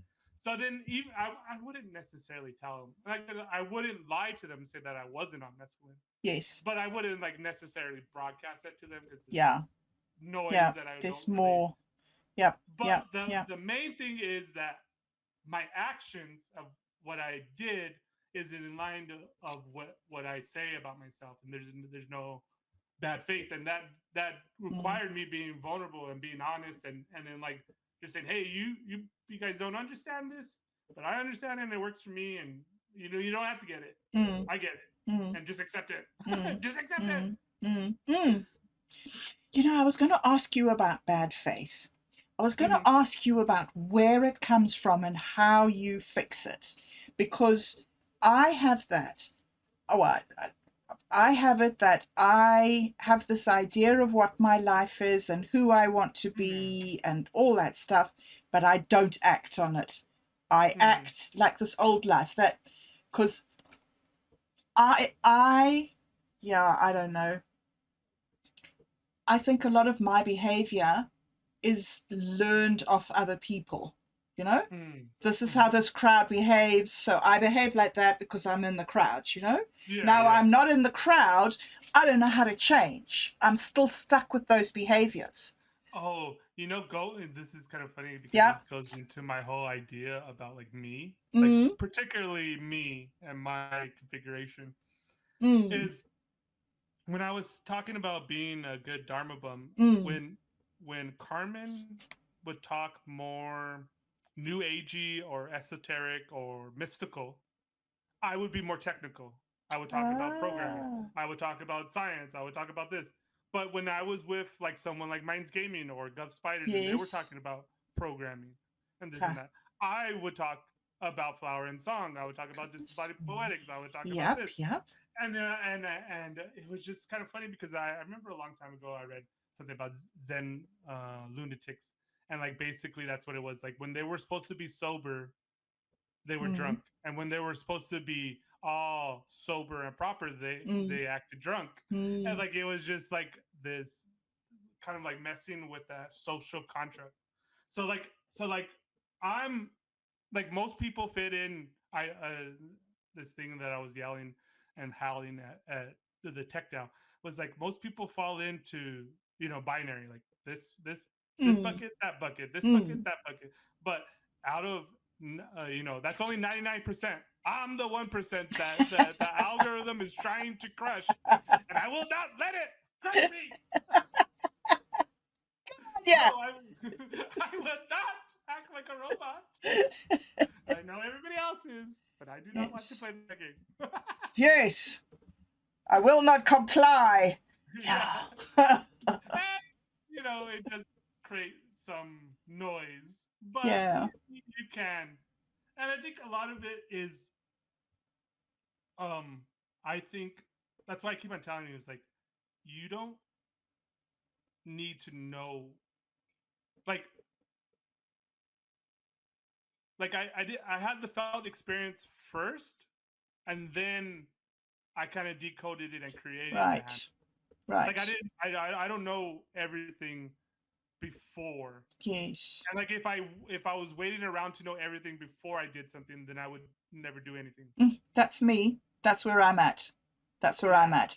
Like, if I don't want to make a mistake, let Thinking me instead work of out. just like let me do it. Yeah. Let me Yeah. let Yeah. me because like the master has failed more times than the student has even Right. tried. Right. Right. Right. And like when I was telling, like that was part of my Right. own personal anxiety, was like, oh, I'm telling Michael that I could do this, I could do that. Yes. And I was like, oh my god, now I have to actually do it. I was like, oh, am Aha. I gonna be able to do it? Because like, and I told him like I was like, I have failed. When I failed is on the dosage part, and so like if I come back and I like oh, what is Satori? I thought he was a bee shaman. Yeah. So Yeah. the Yeah. my successes are littered with failures. Mm. Mm. All and Mm. I think too, Mm. the proper way is like there's no really failure. It's just Mm.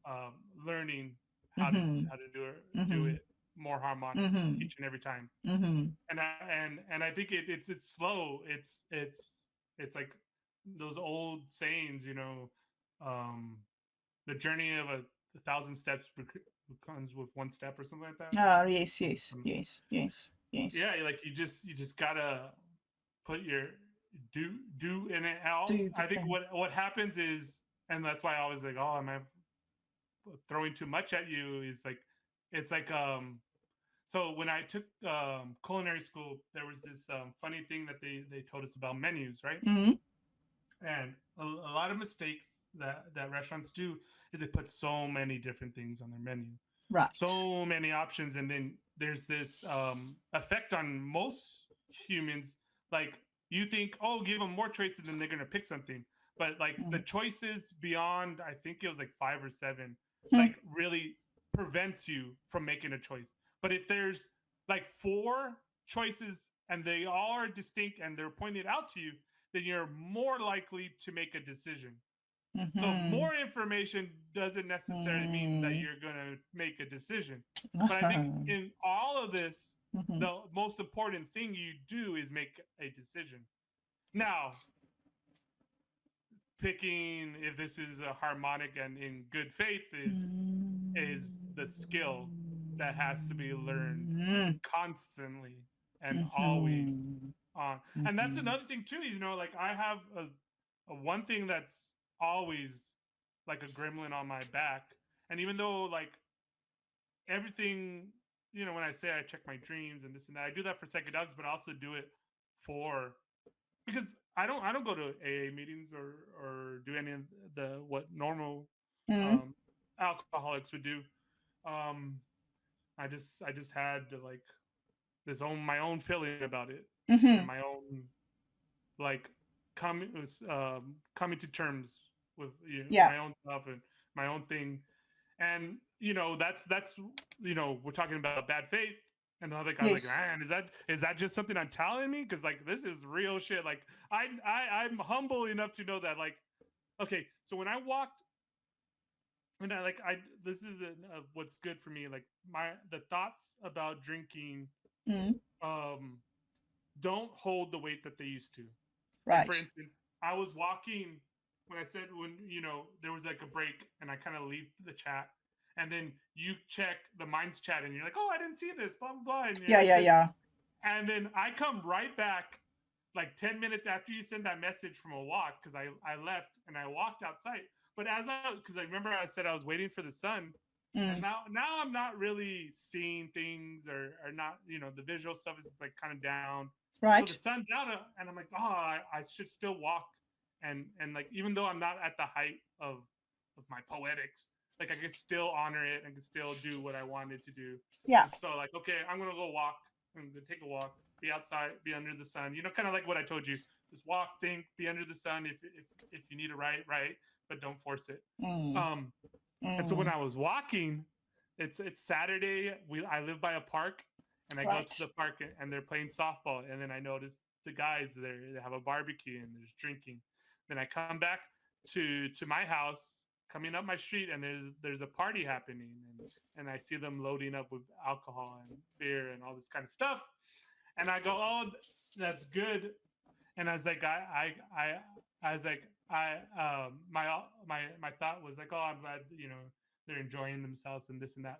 But in my head is like, I was like, that that is not going to get me any closer to harmonizing or blooming the sunflower suture within me.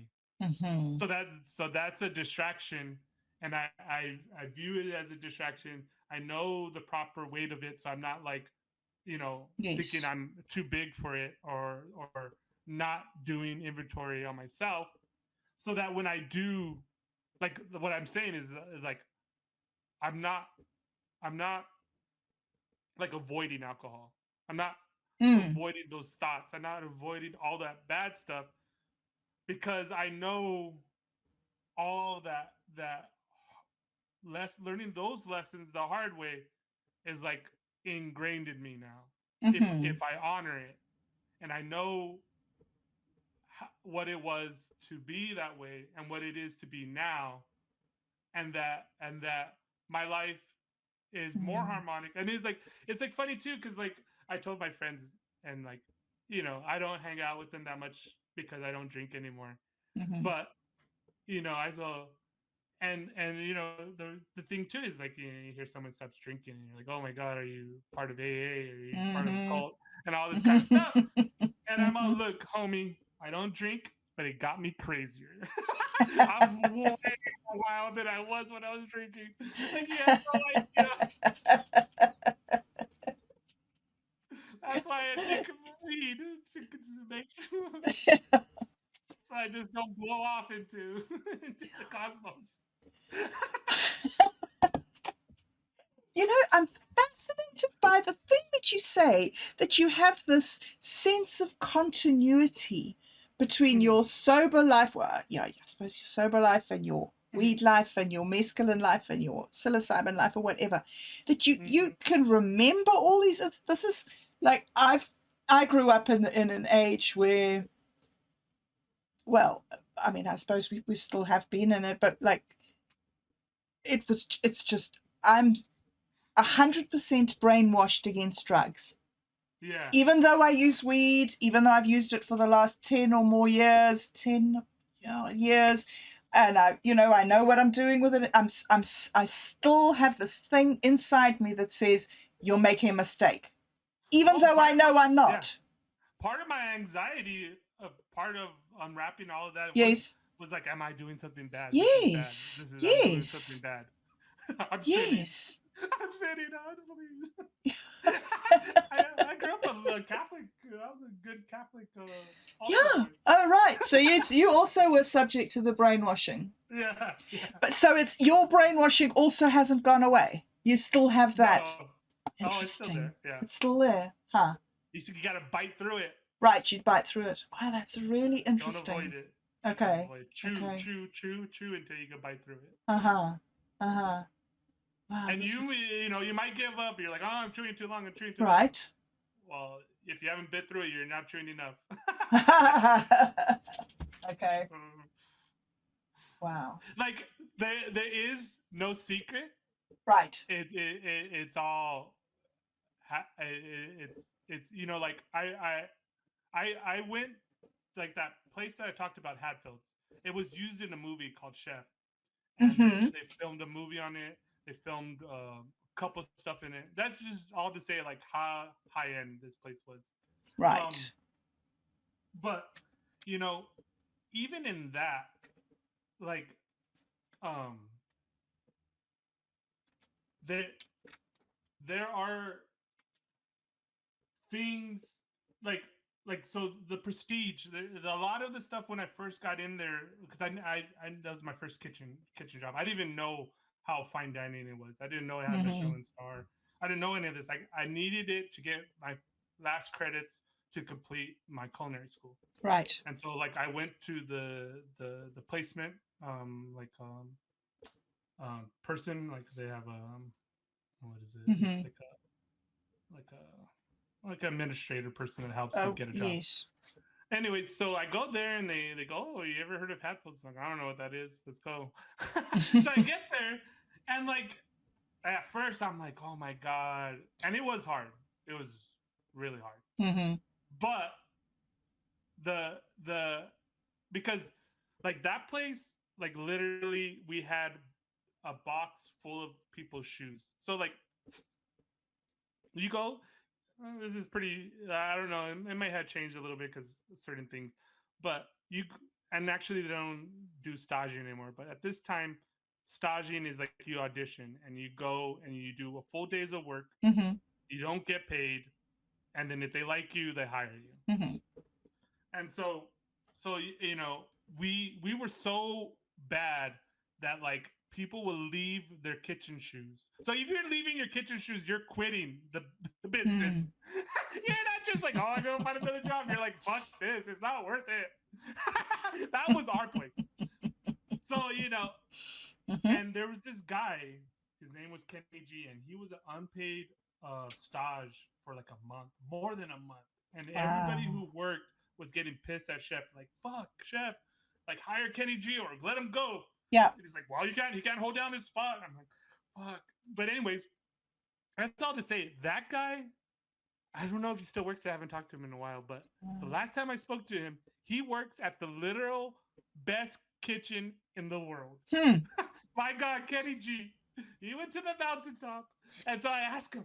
So, like, Kenny G is the first guy that I taught how to be a cook. Oh, So right. how line cook works is you go and you get a station, Mm. and someone who works the station teaches you how to Mm-hmm. do that station. Mm-hmm. And it's all apprenticeship kind of stuff. Someone who knows how to do it teaches you, and Mm-hmm. you do it, do it until you get it, and then you can hold it down. So Kenny G was the first person that I taught how to be a line cook. Okay. So so so that's why I kind of like keep like he's Hmm. my little protege in a sense. Yeah.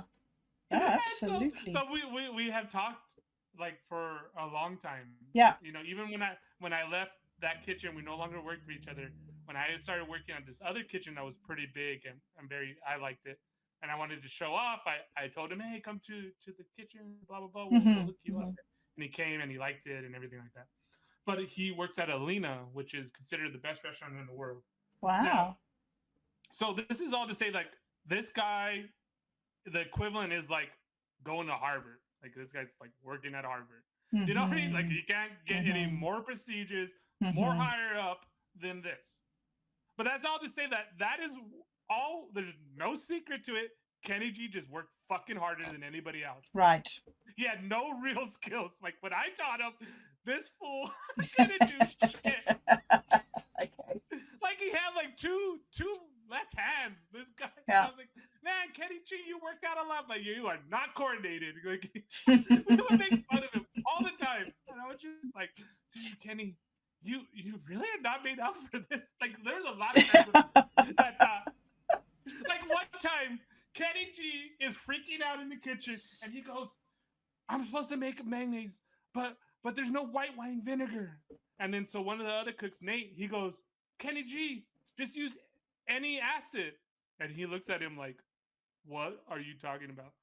Kenny G, you don't know how many he's made? You don't know how to emulsify this and that? I was like, no, no. Kenny G, you went to UCLA. How come you don't know this? What are you doing in the kitchen? And so he goes, okay, get any acid. And he's like, you have lemon juice. That's an acid. You can replace Okay. the vinegar with the lemon juice. So then he goes, how much lemon juice do I put in? And he goes, blah, blah. And he does this hand motion with like squeezing the Squeezing bottle. the bottle. And he's like, and he goes, blah, blah. We all instantaneously start laughing. And Kenny G's like, you just made me more confused. And he's looking around it. All of us are laughing at Kenny G. And then the pastry chef goes, that's the most accurate measurement I've ever seen.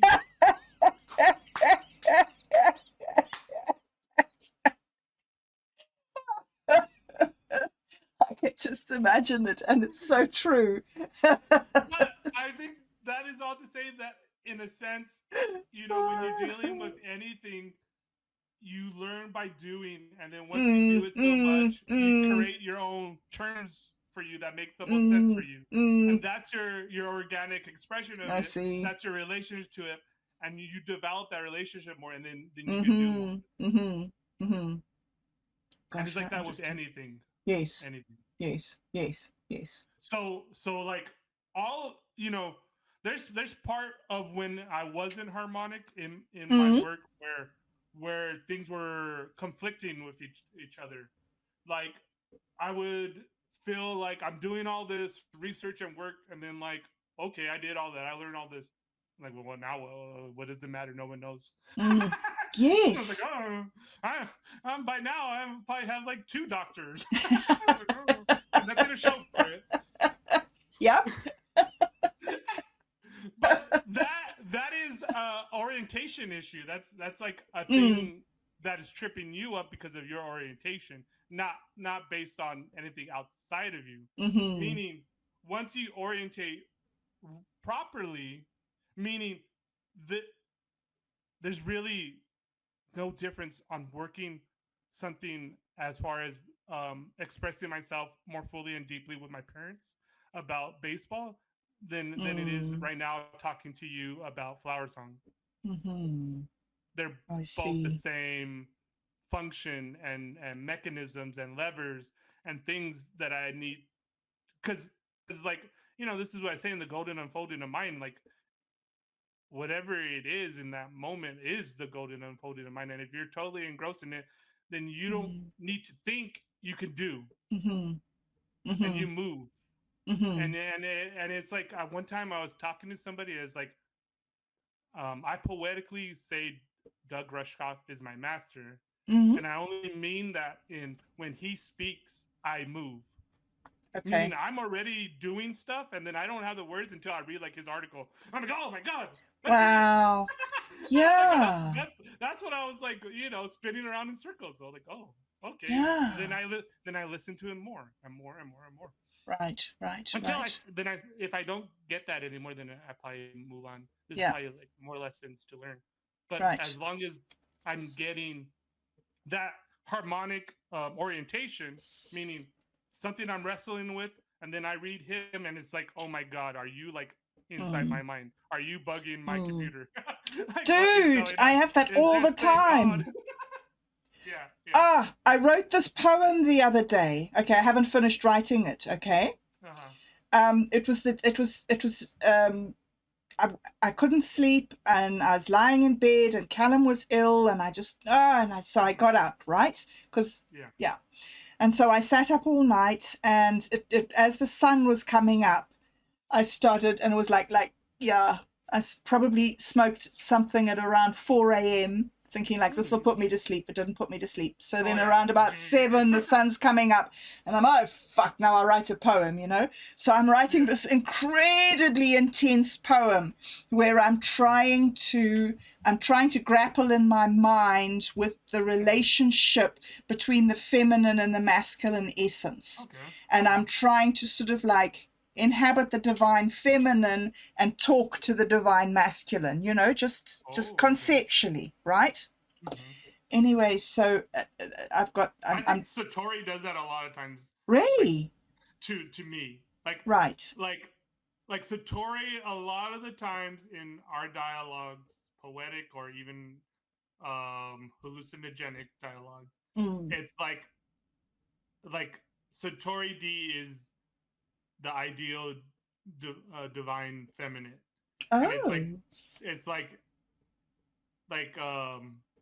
teaching my masculine nature what is it to be fully whole. right, right. Yeah. Yes. You see, now that's what I've started to understand. Now, for Mm-hmm. me, my mother's mother died when she was 11. So she Mm-hmm. grew up without a mother. So there's this thing in psychology that's apparently called the unmothered mother. So Yeah. I was her first child. She fell pregnant with me out of wedlock. So there was all this shit around it. And she got cut out of the family will. And it was just like my birth was just like a family disgrace. So, Mm. oh, I don't know why I was telling you that. But Sorry, something what was I about saying the then? divine feminine, and then Oh, like yeah, you're. yeah, yeah, yeah, yeah, yeah. So she brought me home from the hospital and I was crying, and she put me down on the bed and turned to my father and said, Rob, what must I do? And you know, my whole life, I can remember my mother turning to my father and saying, Mm. Rob, what should I do? And I was just this, I, I couldn't bond with her. She didn't know how to look after me. Yeah. Like she wasn't a bad mother, it was just that those were her circumstances that she brought into this thing. So for me, the person that I bonded with and the place where I found security was with my father. Mm-hmm. So I think that one of the things that I find so difficult is trying to inhabit the divine feminine, trying to Mm. accept it as being something that's not going to just go away from me and say, Yeah. oh, what should I do now? Yeah. So I was writing this intense poem, right? And I had at the beginning of this poem, the opening lines were something like, I just need you to tell me what to do, or I Mm-hmm. need to be told, I don't know, something like that. Yeah. Anywho, so it was an intense moment, you know, it was this whole night and then this Yeah. poem and yeah. Anyway, so like about 2 hours later, um Otto sends me this message and he says, you know, I should have been more strict with you and told you what to do. And I was like, what the Mhm. fuck? Who's watching me? Who's telling him this? Yeah. Is there a camera? How does he know? So Yeah. I'm sorry, that's a really long, long, long story in reply Uh, to your comments, but it is that feeling that something's yeah. like, I have that feeling often that something's like You know. You watching know. me. Yeah. You know what's funny is when you were saying that Yeah? it's like a lot of times maybe that's why I feel comfortable and don't mind playing with Satori D as feminine in any way. Mm, Um, is that like early when you're talking about early signals and messages that you got when you were little, but mm, not necessarily what your parents were saying, but what they actually did, right? She was right. looking to your dad for guidance, Yes. and you were saying about how she doesn't know how to take care of you. She needs to ask your dad for the guidance or to be sure or whatever, Mm, because she probably didn't have it modeled to her. yeah. Anyways, similarly, why I because even too when I was in my crisis and part of like what kept me longer in the toxicity was like me caring for the kids, and like there Yes. was tons of moments where I'm like I'm turning into my grandma. I'm Oh, literally turning into my grandma right now. wow. And that's to say that early on, Yeah. some of my first impressions was that like when you go to grandma's house, you go into the kitchen. You Uh, go in and everybody who like okay, there's there's a way that you are told how the families run and there's a way the families yes. actually run. Yes. And so we're Mexican, and so machismo and masculine is Right. very hierarchy, and the man is Mm-hmm. the is he's the don, and he's what he says goes. Mm, mm, And so Al Jefe, the boss, was grandpa supposedly, but everybody would move right. and be in grandma's kitchen. When Uh-huh. grandma would do stuff, like she didn't need to ask anybody to do stuff for her. Like people were doing stuff for her all the time, and not even like her children, other people too. So grandma doesn't have to say when she's not her walk speaks louder than her words, Mm-hmm. and the real power of the family resolves in that kitchen of grandma. It beams Mm, from her, and everything mm. flows from there. And it was kind of funny because later, my grandma dies, and I'm talking to my aunt. So she's the oldest daughter of my grandma. So Right. my dad is kind of in the middle.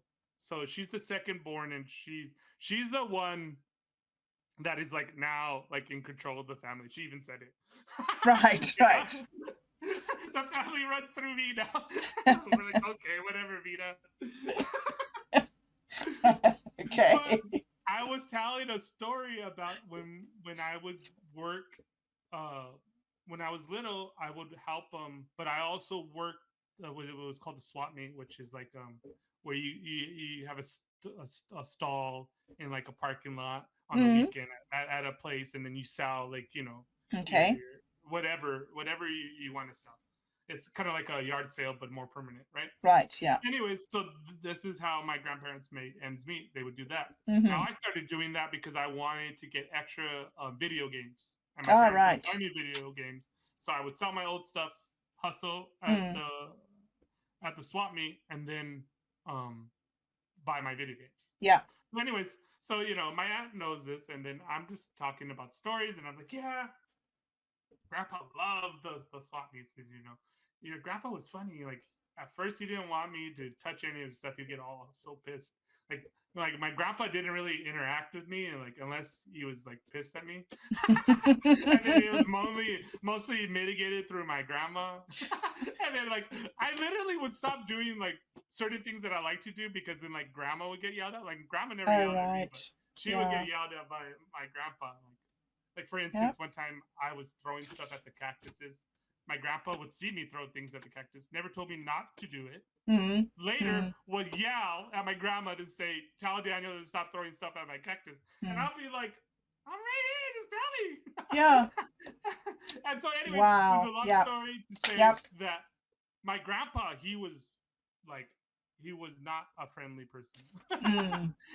And even me, I had a special place because I was the eldest male grandson. So I'm like, he used to call me Ah. Al Rey, which meant the prince. I was gonna carry on the family Ah. name and all this kind of stuff. So I had a little special place. But even at that, he wasn't really warm to me either. Right. Yeah. So that's it. Like I knew not to mess with grandpa's stuff. But Hmm. once he realized that I could follow directions and that I could do stuff good, then all of a sudden he stopped setting up his stuff and it left all the work to me and grandma. And he'll go over and listen to Ah. music and hang out Yes. with his friends and listen to Yeah. music while me and grandma are doing all the Do work. the work. And Yep. then my it was interesting because it shows the mindset. And I have a different mindset. I have a different way the family runs. And I think Yes. mine is more true to what is actually going on instead of what we say. Right. Right. Anyways, Right. she says, "Oh, you guys were um she said it in Spanish, but is basically we were the dumbasses for doing all the Ah. work. He Right. was the smart one for doing it." And Hmm. and then later it kind of like didn't sit well with me. This is why it says like I need to set the poetic record straight. There's things that like that bugs me. Why does it bug me? And then I unravel the thread. And so I go, I didn't tell my aunt because like I didn't want to like really say much, you know. Uh, but I did tell my dad, and I told him I was like, I was kind of curious that she said it. He's like, yeah, but she's running off of the information that grandpa really ran the family. I'm under the real impression that grandma ran the family, Mm. and actually we were the smart ones. Mhm. And Mhm. despite what Mhm. Grandpa did, like like Mhm. look at Mhm. all of those wins were our wins, not his. Let's get the record straight on that one. And I know it because I was there. I was Yes. I was there. My little mind looking at everything. Yes. Yes. So Yes. so Just sussing so it out. later when Yes. things are that's why I said, my grandma is my son, meaning like she helps orientate, the Mm. constellation that is me. Mm. And in those crises, and then also too in the sense to be more harmonic and honor my ancestors now that she's dead, like I need to make sure there's no noise in that, like, part of what makes, you know me is, I kind of told my aunt this is like, now that we don't have grandma anymore, like, it's even more important because now she's the only way we have it is that she's within us now. Mm. um Mm. like we might, like, 'cause that's what I meant, like, she was still alive, and but I was in Florida, and then like everything that I needed to get strength from, and it's like, oh my god, I need to like fight through this. And I'm like, Yes. well, the model that I have is my grandma. Mm-hmm. I'm like, okay, I guess I'm turning into my grandma. Let's Grandma. go. And then I remember his name was Ari, and he was 3 years old, and he's very messy. And then I remember he had chocolate all over his head. Come here, come here, and then I would like rub his face to clean his face, and then I'm like, oh my god, this is what my grandma used to do to me. No. Like, that was a moment. I was like, I am my grandma. Oh, my grandma, yes. Oh, wow. How amazing. Those moments are quite profound, I think. Yeah. Yeah. Yeah. I have Well, you, had moments yeah. like that, but with my daughter, Oh, okay. which is so weird Mm-hmm. because, yeah, anyway, it's too difficult to talk about. It's Yeah. too, I haven't, it's not difficult like emotionally, it's just difficult because I haven't found the words Words to to, to express it correctly. yeah, something's happening. Yeah, there's stuff happening, but I don't know what it is. But it's definitely a post-death relationship, Mm-hmm. which is You know, quite you know what bizarre. I, yeah, what I was saying, and I don't know, because like it's hard, like what you were saying, not hard like emotionally to talk about, Mm, but to find the right words to hmm. describe it accurately. Yes. Meaning, I think one time I just said it off the cuff. This is what I talk about, like the golden unfolding of mind. Mm. Jack Kerouac had this thing is like, original thought, best thought, and he kind of meant like Oh, if you're wow. in the stream of consciousness, like you let it flow, and you don't let like the self edit or stop you. And like, Mm-hmm. first thought, best thought, and like if it's a true first good thought, meaning the organic unfolded mind, Mm-hmm. then you don't need to edit it. You don't need to change it. Um, but that's all to say that like I constantly say stuff, and then I kind of say it again, and then Mm-hmm. I flip it and turn it. Um, but I do think that like all this stuff that we're talking about is transferable, meaning like my first thought about that, and this is how I decode things and make it more real for me, is that okay, I kept on saying about um um when when that message, what's her name, Bill's mom, Bill's Bill mom? Ottman's mom, you I know who don't I'm know talking. her. No. Oh, you've been talking to her on Minds. You probably don't. You're not aware. Oh, really? There's John Ottman and, I forgot her name. Jane one. Jane? Yeah, Oh, Jane. You know how wow. a couple of times you tagged her and said, "Oh, this Yeah. is what we did." She's Bill Ottman's mom. Peggy. Anyways, Peggy Peggy. There we one. go. Peggy two. Peggy. Oh, Peggy one. Peggy Peggy two. too is Bill Yeah, Ottman's Peggy. mum. Oh, Yes, she's Peggy. a There we go. honey. Yeah, Okay. she's great. So, anyways, so in that, I think it was the Cosmic Serpent Letter 3. I Yes. talk about my grandma, Right. and so there was some phrasing in there that synced with the phrasing that she was using in her book. And she Right. wanted to know, like, did I quote somebody? Oh, Because wow. I put it in italics because I Yes. was quoting myself, like there was what I was doing Aha. in my notes. Gosh. And so so I'm doing all these different perspectives, right? The cosmic serpent letters is basically from the perspective of the little cosmic serpent. And Right. me and my Yes. dialogues with it. So then I'm in there, and the person who's writing is the cosmic serpent, but in there he's quoting from my own personal notebook. That's kind of why I did it that way. So she Oh. was kind of confused. Is like, are you quoting a book, Wow. or this your words? Yes. And did this actually happen? So then in the comments I go, yeah, those are actually notes that I was writing to my cousin. Remember I was saying, oh, I Mm-hmm. told my cousin about now grandma lives within us and all this kind That's of stuff. right. And those were quotes from my From your. initial interactions with my cousin talking about my grandma's death. Oh, right. Yes, I And remember so now. Yeah. when I tell that to Peggy, Peggy goes, "Well, that syncs up with this book, and I'm writing it, and my mother died, and she starts talking Mm. about that." And then I really start to think about it, right? And I go, I was poetically playing with my grandmother was my son, and it's like Yes. now that she died, it seems that her love went super nova, and like it's like the density of her love, like the density of her love is getting stronger, like Wow. after, if that makes sense. Wow. But Yes. it can be that way Ha. because like it's both that my grandma was this um great embodiment of unconditional love in my life Mm. that I want Mm. to honor. Mm. That she Mm. was actually that person. Um and into so many of our lives that she was this person actually. Mm. But it's also too our relationship with that idea of grandma that gives Right. it that weight. And so that I don't um and I'm glad that everybody, at least within our group, and I have some other stuff with my aunts because they're not on this wavelength, but Mm. like we there's no there's no weirdness of talking about grandma. Like Right.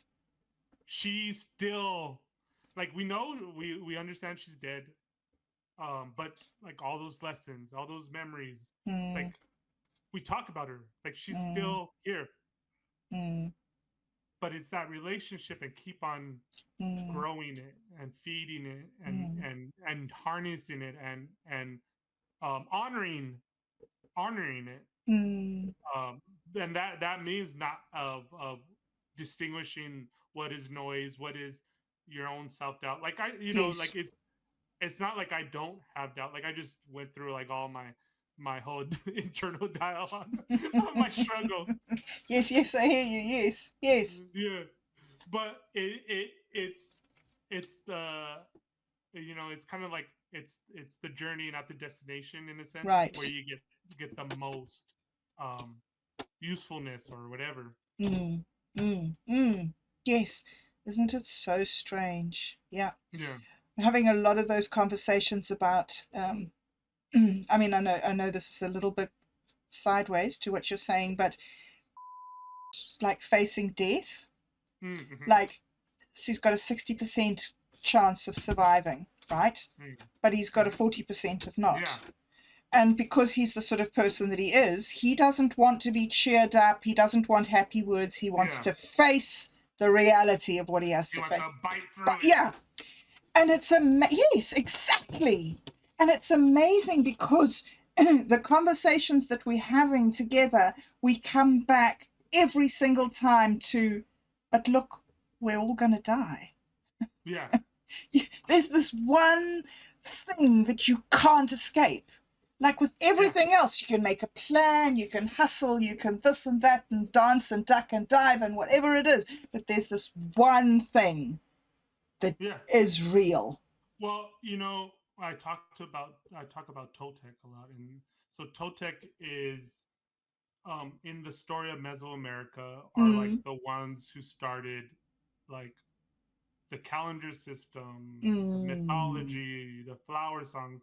They're the ones recognized, and like the Mayans talk about the Toltecs, the Aztecs talk about the Toltecs. Like mm. the Mexica, when they took over, had to like rewrite the books to put themselves as the direct lineage of the Toltecs to Oh, bring right. legitimacy of the Montezuma Hmm. crown. Anyways, that's just some side stuff. Interesting. But so the lesson, I talk about Toltec dreaming. The real lesson that I have gotten from Toltec and why I keep on saying it. A lot of times I say things, not Mm, necessarily for anybody else, but for myself to remember. Talking about right. like recalling and this and that. Like Mm. those are like mnemonic devices that make it easier for me to access it. Aha. Like boom, Interesting. boom, Right. boom. I can pull it.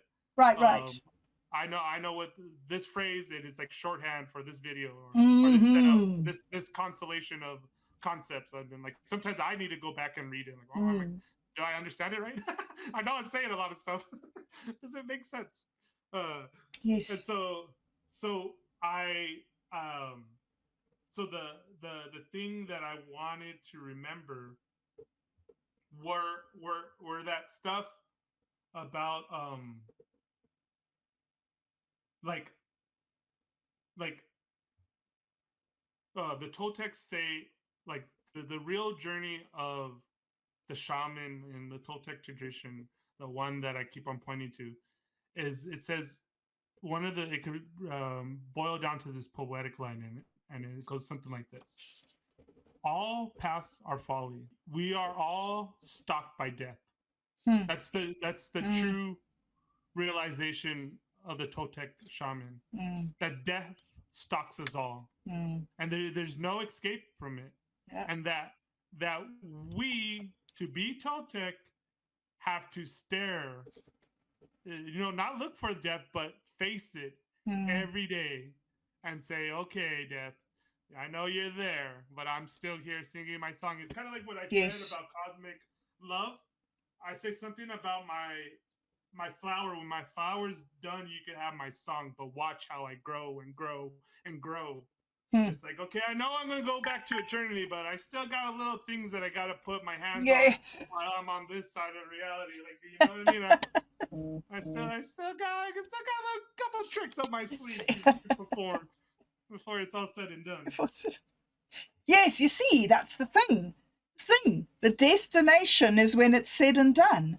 The Yeah, journey is the and only that, thing that's yeah, alive. You see, but that's the you know, secret, isn't it? yeah, and the thing, we're talking and circling it back around, and then we could finish up on this thought is why I like bad faith and why I point to it a lot.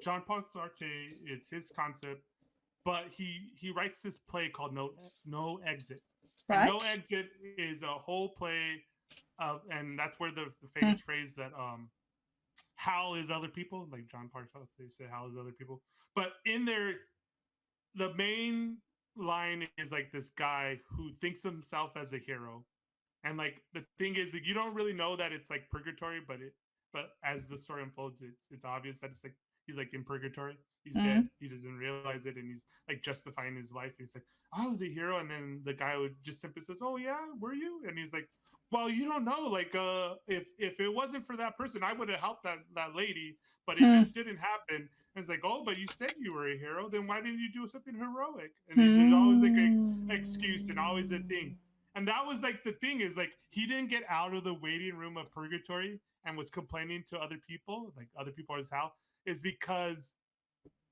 he he he's focusing on the noise. It's like, dude, you can walk through that door anytime you want. It's right there. But you in your Yep. own Yep. faith is one that's Wow. keeping you in hell or purgatory because That is you are amazing. making excuses, you're taking away your own will. Yes, we are in a lot of ways like fucking a feather in the wind. Hmm. But every now and then, with their like what I'm saying with the what I learned from the poetics of Beowulf is that there are times and there's moments where we could forge and we could do it, and a lot of that time it's about our own, like my grandma. I keep on pointing to my grandma, and I even told this to my cousin, the one that I wrote that letter to. Mm, Um, we were talking. So our remember I told you I went. This is just before the last talk we had. I mm, go, oh, I'm gonna go to New Mexico. My uncle died, yada yes. yada. And so I go, and then I'm with my cousin, and we're going down to Las Cruces. We're in Albuquerque, so it takes like 5 hours of drive or whatever. So it's Okay. me, my cousin, and we're going to her place in Las Cruces, and we're gonna spend the rest of the time there. So you're in the car, and you just after a funeral, you start talking about the big Mm-hmm. things in life, right? And Yes. so this is how I said it: is like like I remember. So I started this way. The chef from Hatfields, his name Mm, was Quinn Hatfield, Michelin rated star, and he was on Top Chef. He was on all this kind of stuff. Worst human being I ever had the displeasure of mm, having to deal with in my life. mm, Worst human being. mm, And my grandma, who I would mm, say is the best human being I had the mm. pleasure of having in my life. Uh, you know, I know I'm biased, but Yeah. she was pretty good. Yeah. Anyways, so the thing that I was telling my cousin about was like when Grandma came to Hatfields, she felt that she wasn't worthy to be in such a fancy place. Wow. And I go, Interesting. the orientation is all wrong. Right. Hatfield could even hold a candle to a person. My grandma was. When Yes. we made tortillas, my grandma, 94 years old, with dementia, could barely stand, is still rolling out tortillas like a fucking master. I mean, talking about Hmm. skill set, master at cooking. I've Mm, done cooking. I know what a good real chef is. mm. And she has the skill set, but she doesn't have it on paper, Yep. but she has Yep. it within her. Yep. And that doesn't change anything Yep. just because this guy has a title Yep. and he has a fancy place. He's a Yes. fucking idiot. Yep. He never taught me anything. And all of my lessons I learned from her. So it's the other way around. This guy is not worthy to feed my grandma. If we were going to talk about worthiness. Yes. And then my grandma, she didn't even complete Mm. elementary school. She had to Yep. stop and take Yep. care of her brothers and sisters at six. Mm. She was, I think, 13 when she stopped, but she kept on repeating like third grade like three times or two times, and then Right. she just stopped going because of like real life stuff getting Yes. in the way.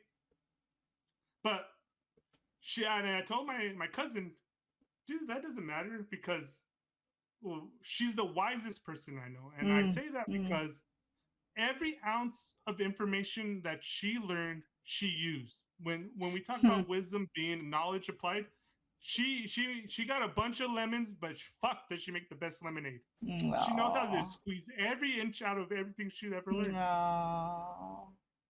No. How wonderful. How wonderful. You know, it's so amazing how many parallels there are Yeah. between my life and your life. It's so interesting. Carly is like Oh, that. No, not like that, but Carly could make lemonade. You could give mm, her the sourest, yeah. awfulest lemon. She was a person who could make lemonade. And those Mm, are amazing people. You don't find those in every family, you know? yeah. Those are some kind of special people. And I was just talking to you about like in my way of being hard on myself. I was like, oh man, we're fucking pussies because I know like Yes, what my grandma went through, yes, yes, yes, yes, and this is what my my, yes. my cousin. She's actually my dad's cousin, so she's like All right, your she's second older than cousin. me, yeah. Yeah, And so her mom and my grandma were sisters, and her aha, mom died yes, when she was a young adult. So her sister's been gone for a while. So my grandma kind of like to her is the mother figure, especially in adulthood, is my grandma. yes, Um, because she lost her mom, and even because like the generations, and sometimes we don't have enough like moments to go to heart. So I don't know, but I learned more. Meaning, she said, something about your grandma that I always admired. It was like because she knows how hard it was for them, Yes. and she said that she never got bitter, and she said her mom Yeah. was bitter Oh. by how society treated them, by Yep. poor, all the circumstances, everything. It got to her. It made Yep. her bitter. Made it bitter. But my grandma Sad. never got Yeah. bitter. She stayed. And Stayed being a lemonade person. That is just, yeah, yeah, wow. Wow, Satori D, what an amazing story you've just yep. told me. My brain. Yes, I am in the deep end. You're right. But it's brilliant. I'm loving the swim. Uh, I guess in 9 months we'll meet again and see what happens. Yes! See what baby we will have made. Yeah. The development is like from the last time I talked to you to now is like both crazy, but also too like, okay, get over you, idiot. It's like, yeah, Yeah. the simple Absolutely. math It's says that. brilliant. Yes. Yeah, it's Yeah. beautiful. Yeah, thank you so much. Thank you Okay. very, Have a good very day. much indeed. You too. Okay. Bye. Bye.